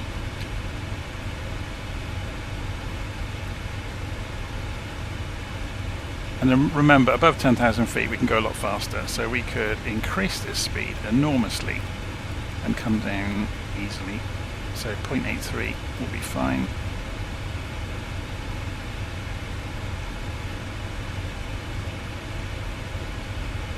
Montreal Centre, good evening. Walker 3775 with you, flight level 400. Walker 3775, Montreal Centre identified, good evening. So we are going to bust the altitude slightly. Vision Jet, November 384 Juliet Lima, picking up IFR to Charlie Yankee Foxtrot Charlie. In the air at 7600. I'm working on that clearance, stand by. We might be okay. You have to remember as well, the lower we get in the air, the thicker the air gets, so that means we can descend faster because the drag on the aeroplane is more. You can see the differential between the planned and actual position on the profile is descending now. So we are closing in on the numbers. Do I use SimWeather or Active Sky or Rex? I just use what comes out of the box with the simulator.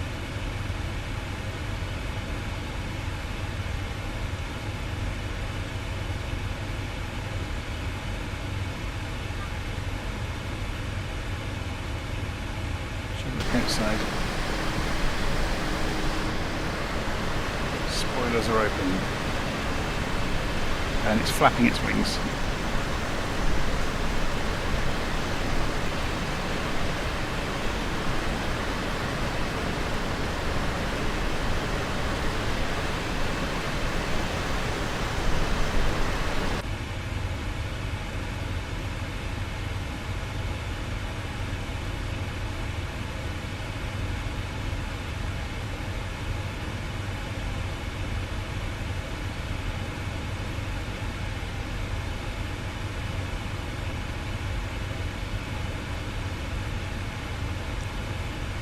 That change. We've got a 60 knot crosswind at the moment. Suddenly. So let's go and whack this up. Which will let it drop like a stone because it can fall that much more steeply going that speed. We just need to be careful once we get to 10,000 feet to bleed the speed back off again.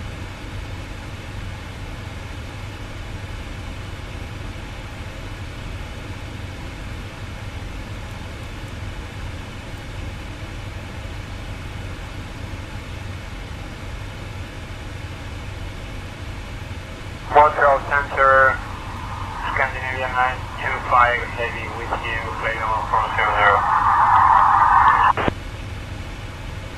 Scandinavian 925, heavy Montreal Centre, roger. Scandinavian 925, heavy Montreal Centre, contact Boston Centre on 124.75. Over to Boston Center, 925 heavy, thank you.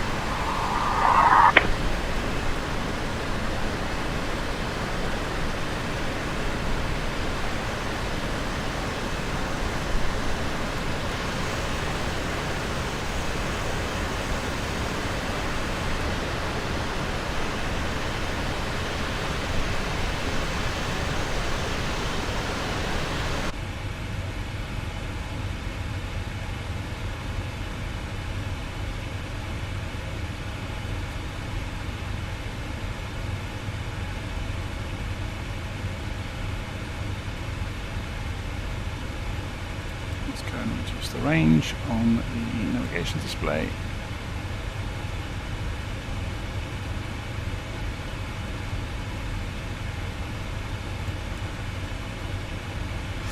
So this says Axanu, then Leret, then Nozzle. Let's go and have a look at that. Axanu, Leret, Nozzle, and then reg up. Yep. So if we go next page. Reg up, Cavat, Totux. Totux is the beginning of the end.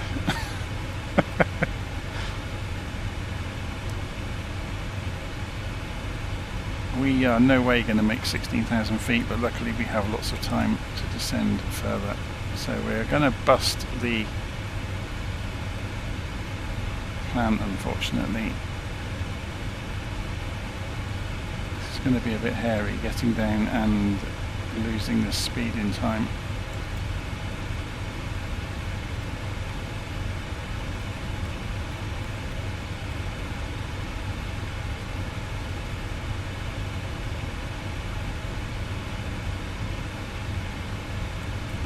40 knot crosswind.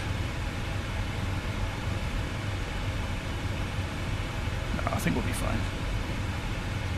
Famous last words.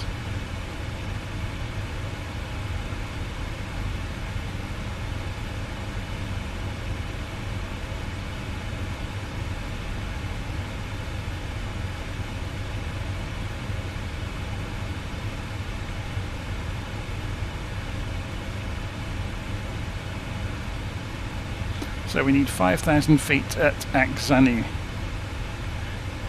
We come through here about 2,000 feet high, 3,000 feet higher than we should be. But if we keep the spoilers out on the way in, we'll be fine.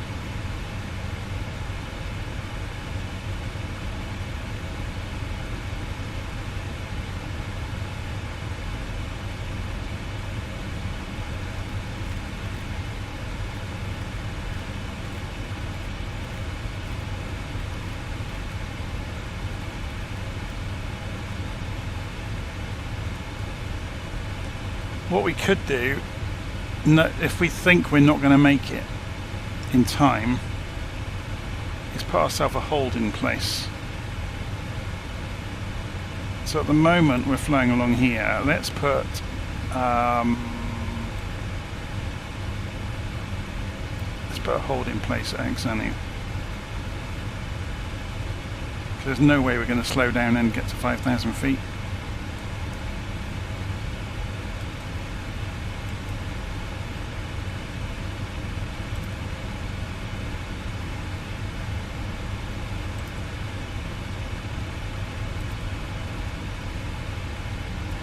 And it will draw it.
Virtual 001, contact Quebec approach on 124.0.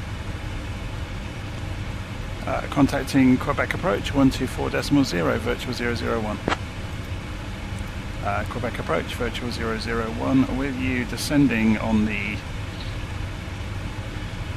Sim24 star.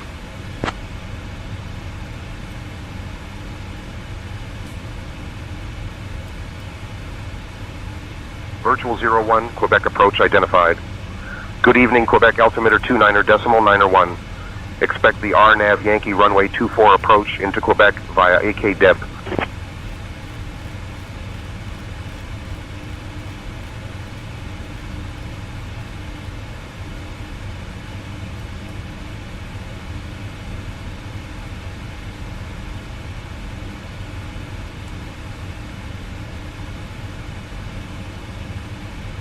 So you can see this radius reducing. Better respond to them, haven't I? Expecting the RNAV Yankee runway 24 approach into Quebec via AKDEB. Just to let you know, we are going to enter a hold at Akaru because we are too high at the moment. Sorry, Axanu, not Akaru.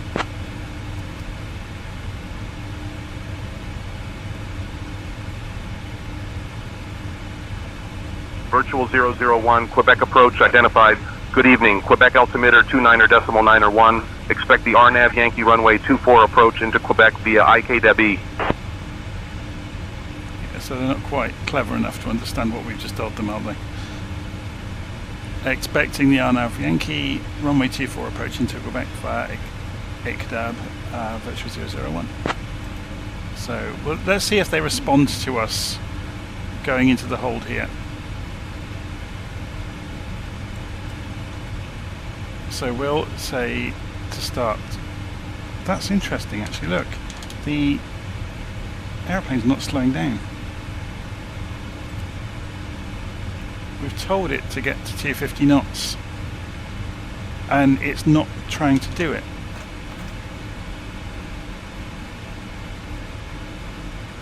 That's interesting. I mean, we can just do it by cutting the engines. Turn the auto throttles off. And then you'll see the radius decrease on these turns.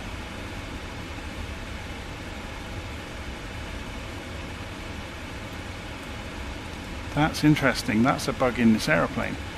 It wasn't attempting to slow down at all. VNAV was off. The auto throttles were on. We had a target airspeed set, but it was the throttles were jammed open.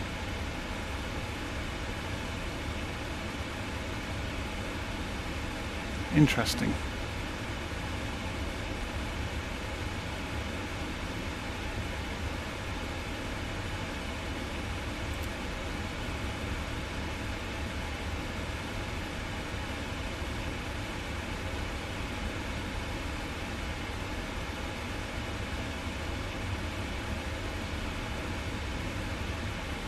So we need to go and set the barometric pressure while we're at it. So what is the local barometric pressure at our destination? Open airport, weather 2992, 1013, so it's standard. So we came off standard barometric pressure and it's the same anyway. That's interesting. Okay, so we now have 250 knots and we can descend for 5,000 feet. So that's working.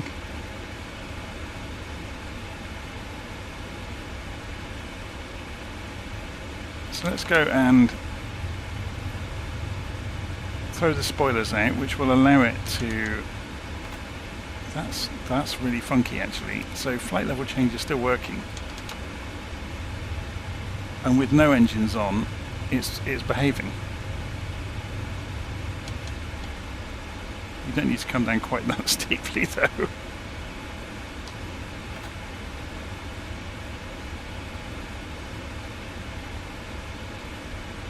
So normally you get about 1700 feet a minute, I think, on a glide. 1800 feet maybe. So it's going a little bit more than that, but that's probably more to do with the wind direction.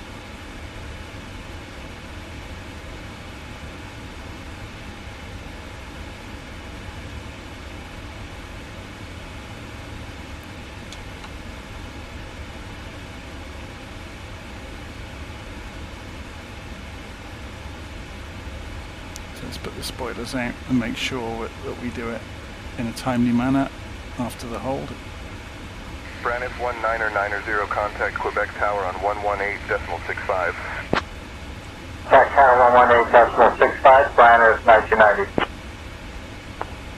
Quebec approach, this is Cessna Golf, Bravo coming out for uniform, 10,000 feet, so with you at 5,500 feet. Cessna Golf, Bravo, Romeo uniform, Quebec approach, roger. QNH 2968.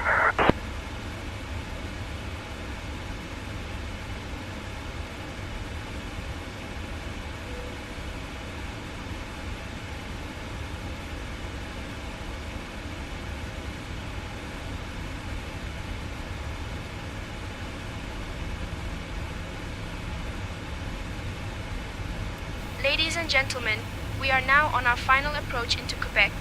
Please turn off your electronic devices and stow them until we arrive at the gate. Ensure your tray tables are put away, your seats are in their full upright position, and your seat belts are fastened. Thank you for your cooperation. Crew, please check that everyone is seated and has fastened their seat belts. Captain, cabin is ready. Virtual 001, I need you below 250 knots.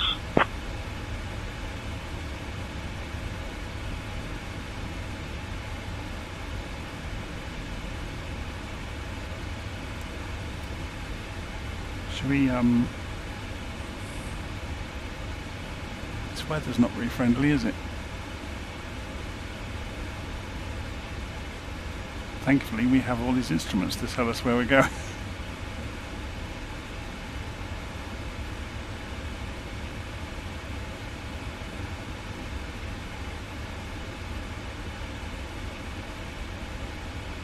Going to suddenly burst out of this cloud and have wonderful landscapes below us. Get ready.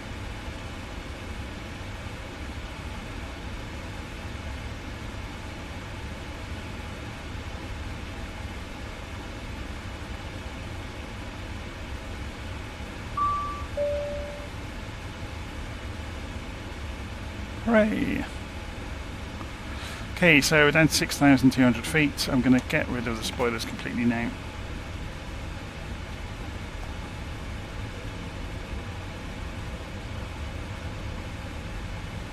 And we're going to break out of the hold. So on the legs page, I think it's done it actually automatically because we're down to 5,000 feet. So, but we can go Leret next and just do an execute and go straight for it. We could put Axanu in front of it actually. Virtual 001, proceed direct, IKDAB, descend altitude 4,000, altimeter 29er, decimal 9er1, until established, cleared for the RNAV runway 24 approach, speed below 180 knots until established. Proceed direct, IKDEB, descend altitude 4000, altimeter 2991 until established. Cleared RNAV, runway 24, speed below 180 until established, virtual 001. Virtual 001, contact Quebec Tower on 118.65. Where is IKDEB? Okay, we've already gone past that. Yeah, it's lost the plot, hasn't it? Because we threw it the curveball with going via the hold. That's fine. So we should be going down to 4,000 feet.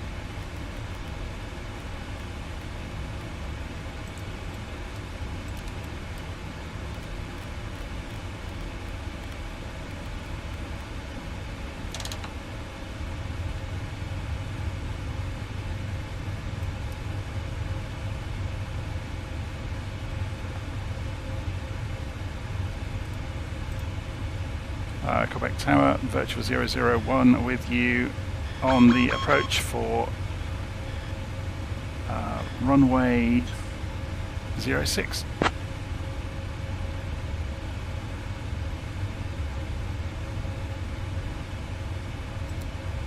Virtual 01, Quebec Tower, runway 06 is not available. Available runways are 24 and 29er. Please advise your preference. Requesting vectors for runway 29.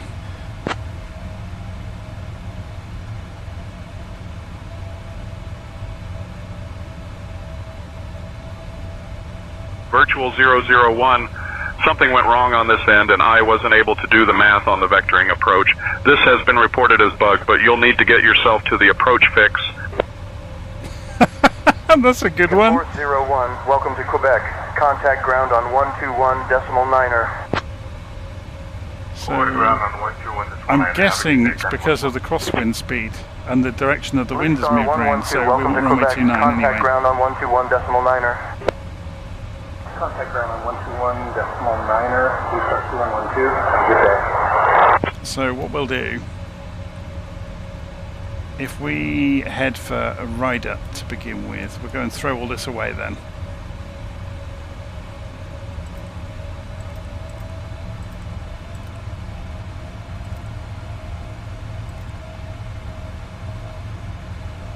So that gives us a few moments. So we're going here. And then we're going to figure out the approach into runway 29 in a hurry. Let's have a look. Show arrivals, runway 29.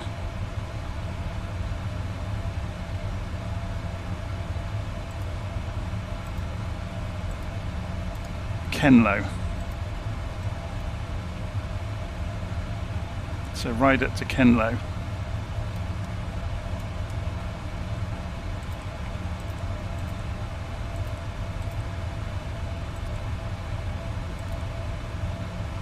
And arrival into ILS. No, we don't get ILS anymore. We just got RNAVZ runway 29 using the Kenlo and execute. And there it is, look, it's done it. So if we go and look on the legs page, we've got some stuff to delete.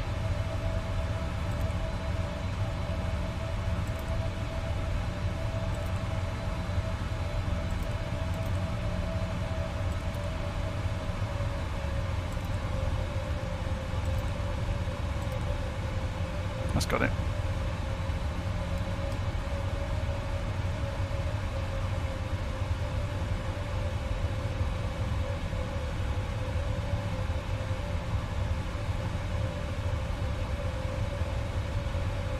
So let's go direct Kenlo, and then we'll go and communicate our intentions to the tower. So to go direct, we just do that and execute. Bravo Romeo uniform, contact ground on 121.9er. Bravo Romeo uniform is on the ground, waiting for emergency services. Why did that happen? Bravo Romeo uniform, roger. Emergency services have been notified and are en route to your location. Remain with the aircraft if safe to do so and await their arrival. If you have any further information or requirements, please advise. Tower Virtual 001 on the RNAV for runway 29 via the Kenlo transition.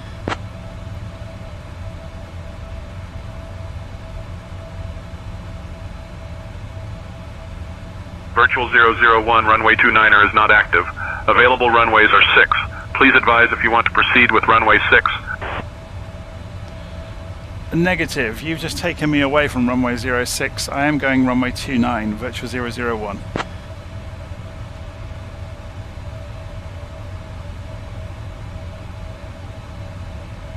Virtual 001, runway 29er, clear to land. I can't believe that worked.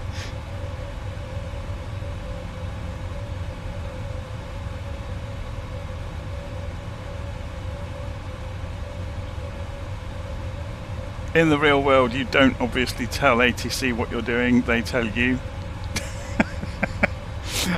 for your own safety. So we're going to get we need to drop to 3,000 feet then. Let's just check the chart for the RNAV 29. Flights, runway, remove, okay. Select a runway 29.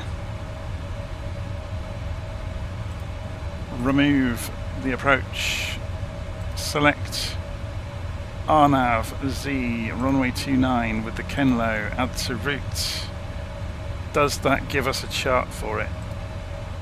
It does.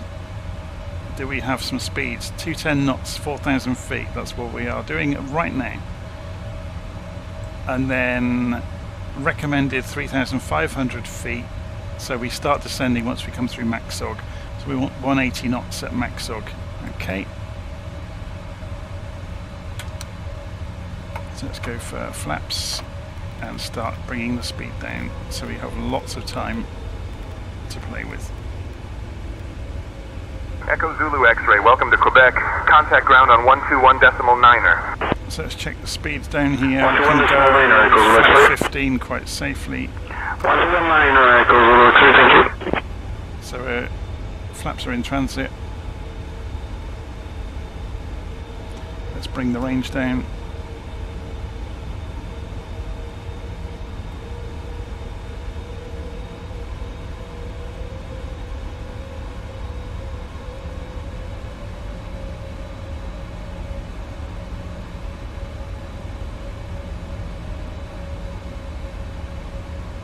So we want 3,500 feet now.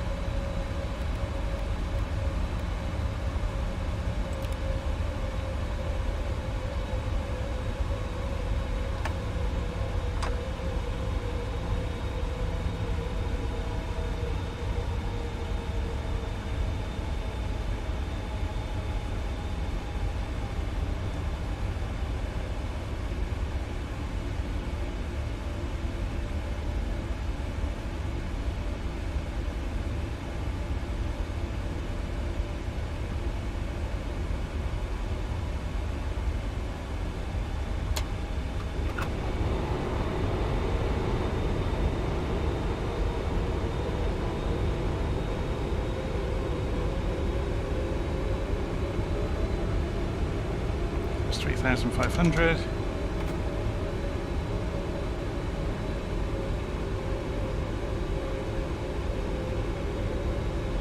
wonder what this bridge is over here. Looks impressive.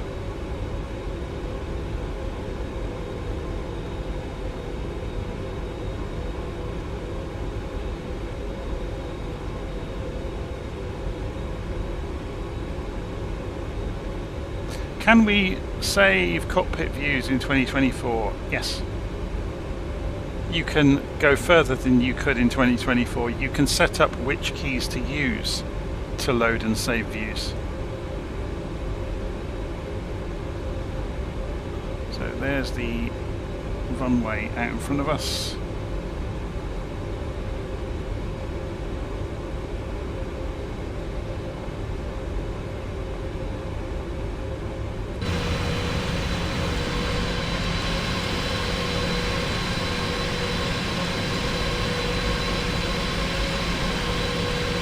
Bravo, Romeo Uniform, contact departure. Contacting departure. Quebec Tower, can I have a frequency for Quebec departure?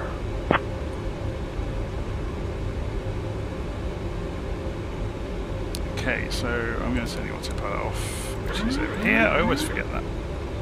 And let's turn the auto throttle off as well, which again, I've done that wrong. Turn the caution off. Let's go for the flaps now. Quebec Tower, Virtual 001 on finals, runway 29er.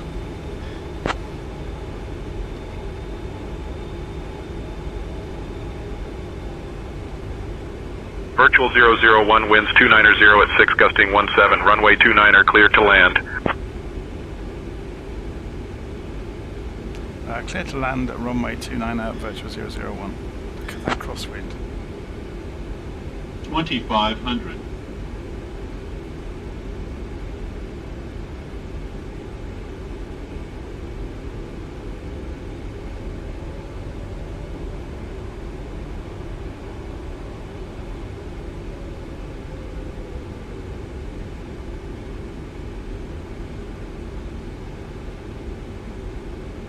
Just keeping an eye on the PAPI lights.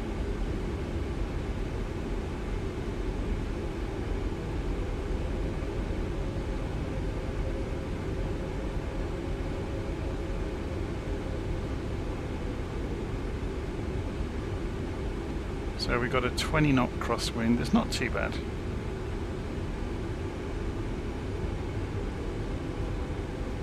Obviously it's completely visual because we're on RNAV.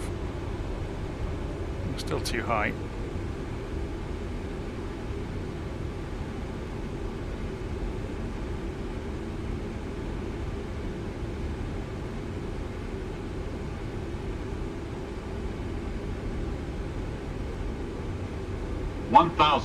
But we're getting there.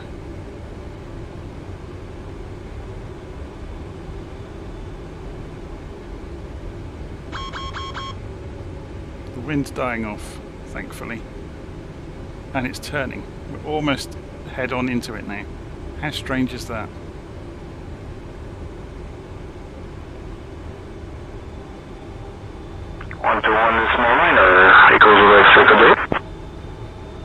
AC65, contact departure on 135.025. 25 for Canada 65.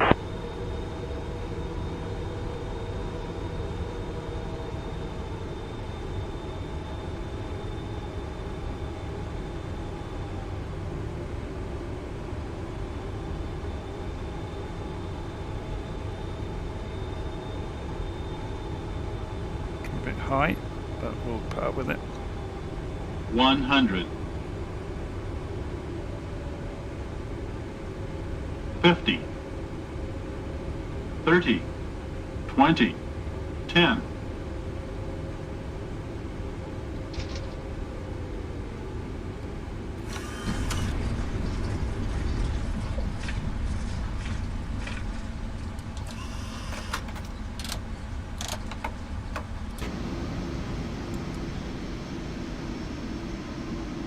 That thing stops really quickly, doesn't it? But then I guess, like we said, we're not heavy.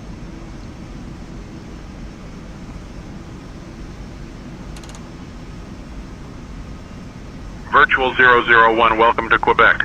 Contact ground on 121.9er.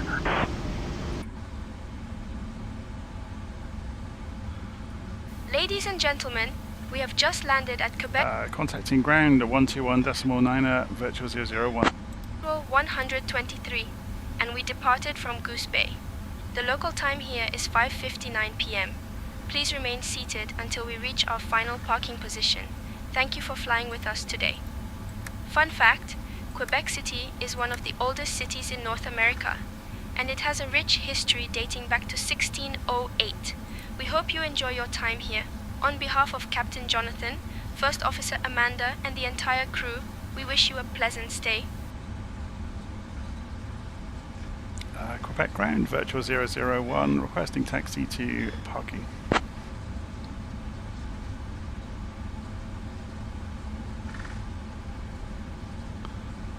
So I will admit I thought we were going to drift further, so I was ready and I had the reversers, the wheel brakes, everything hanging out as you saw, and this thing stopped like lightning.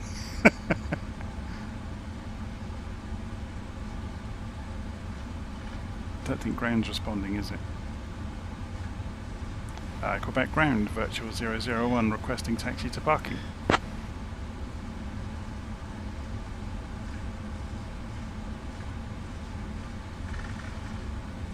Virtual 001, taxi to gate 37 via Bravo, Bravo 2, apron 1. Have a good day. Quebec ground, November 3675 Delta, requesting IFR clearance Bravo 2, to apron 1. Toronto City Airport. Clearance on request. Stand by. Bravo 2, apron 1. Quebec so here ground. somewhere. Charter 1521. So if we go IFR to CYUL. Ready to copy. I have golf. Parking positions. I'll grab that clearance. Give me just a minute. Is it 3-4 they told us? 3-7. So that's right at the far end of the building. Okay. That's easy to find then. We better confirm that back to them. Ground, virtual 001, taxiing to gate 37 via Bravo, Bravo 2, apron 1. Good day.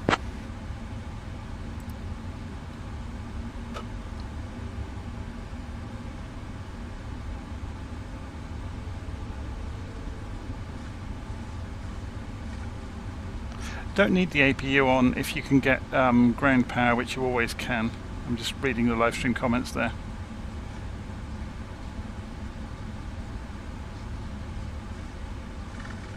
I know in the real world it's an option, and they can obviously, aeroplanes can taxi on one engine and they can fire the APU up on the way in. So what they're talking about, for those that don't know, is on the way in, so you can shut the engines down. Typically you could go and fire the APU back up, so then it will cross feed back over to it automatically on engine shutdown, so you don't lose power in the cabin. So if you don't have ground power, you have that as an option.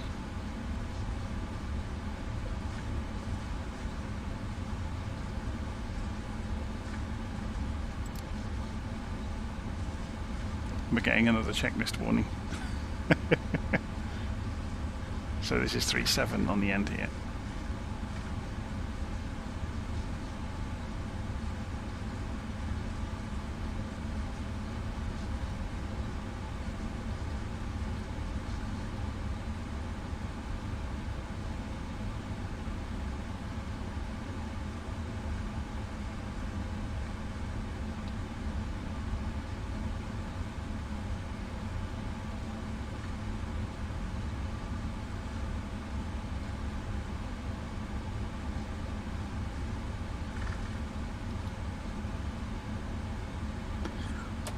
Parking brake on. So we'll go and check the status. Air Canada 1951 with information Lima is ready to copy I for clearance to Toronto. APU gen is lit up. So you can see here Volts 27 Clear to available. Toronto for departure, So fly radar vector Imari and file departure runway 24, short climb to 9000, departure on 124 squawk 5364, Air Canada 1951. Quebec ground, Air Canada 1951 with information. Papa is ready to copy IFR clearance to Toronto.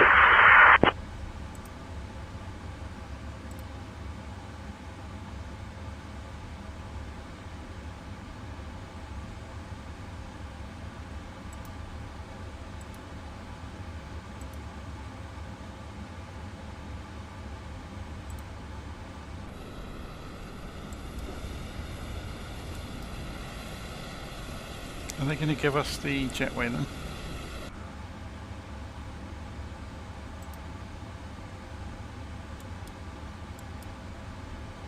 Apparently not. That's a shame.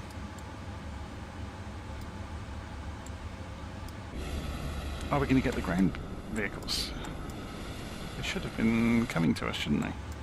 Should we try that again?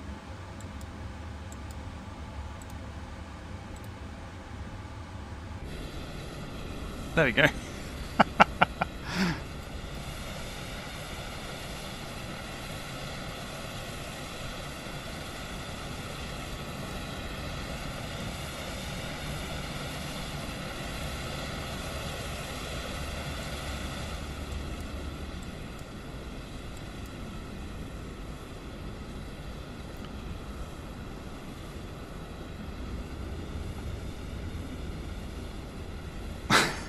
Alistair Lurkey saying, yeah, you kind of missed the fun and games. We had a late runway change on approach. We were too high and too fast because we were too busy talking on descent and went straight through top of descent and then put a hold in.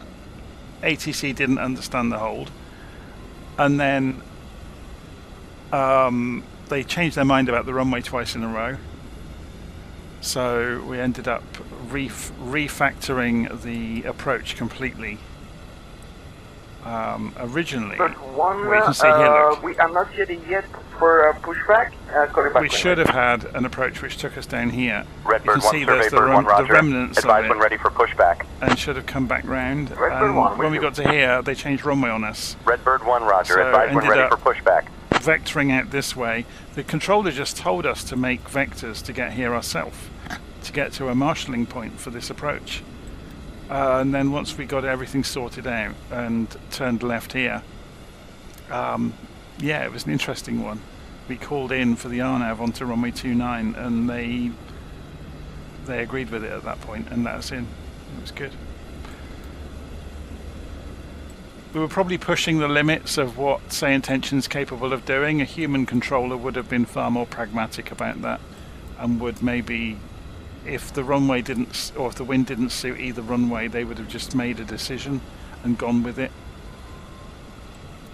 I guess there's little room for that in a computer program. It's very difficult to program it, isn't it? But yeah, it was good fun. It made it interesting on the approach, just, to go and reprogram it, to make some decisions quickly and just to get on with it after it was all caused by being too high, obviously, so which is why we put a hold in. We also had some strangeness with, again, it was my own a lack of practice in this aeroplane, that coming off the VNAV, the speed control wasn't kicking in, and it's because the throttles were forwards, and yeah, there was a few things that were gotchas with the 777 with its avionics systems. But yeah, it was good fun. Lots and lots to learn. If only I flew these airplanes more often, then I would know, those sort of darker corners of their behaviours and would be expecting it and be able to predict it. But even so, it was still good fun. Anyway, I'm going to leave it there. I hope you enjoyed that one. It was a bit haphazard at times, but we got down in one piece and did a nice smooth landing. Attention all aircraft, Oscar now current altimeter 29093. Okay, so anyway, I'm going to leave it there. Hopefully you enjoyed that, and I'll see you all again soon. Take care.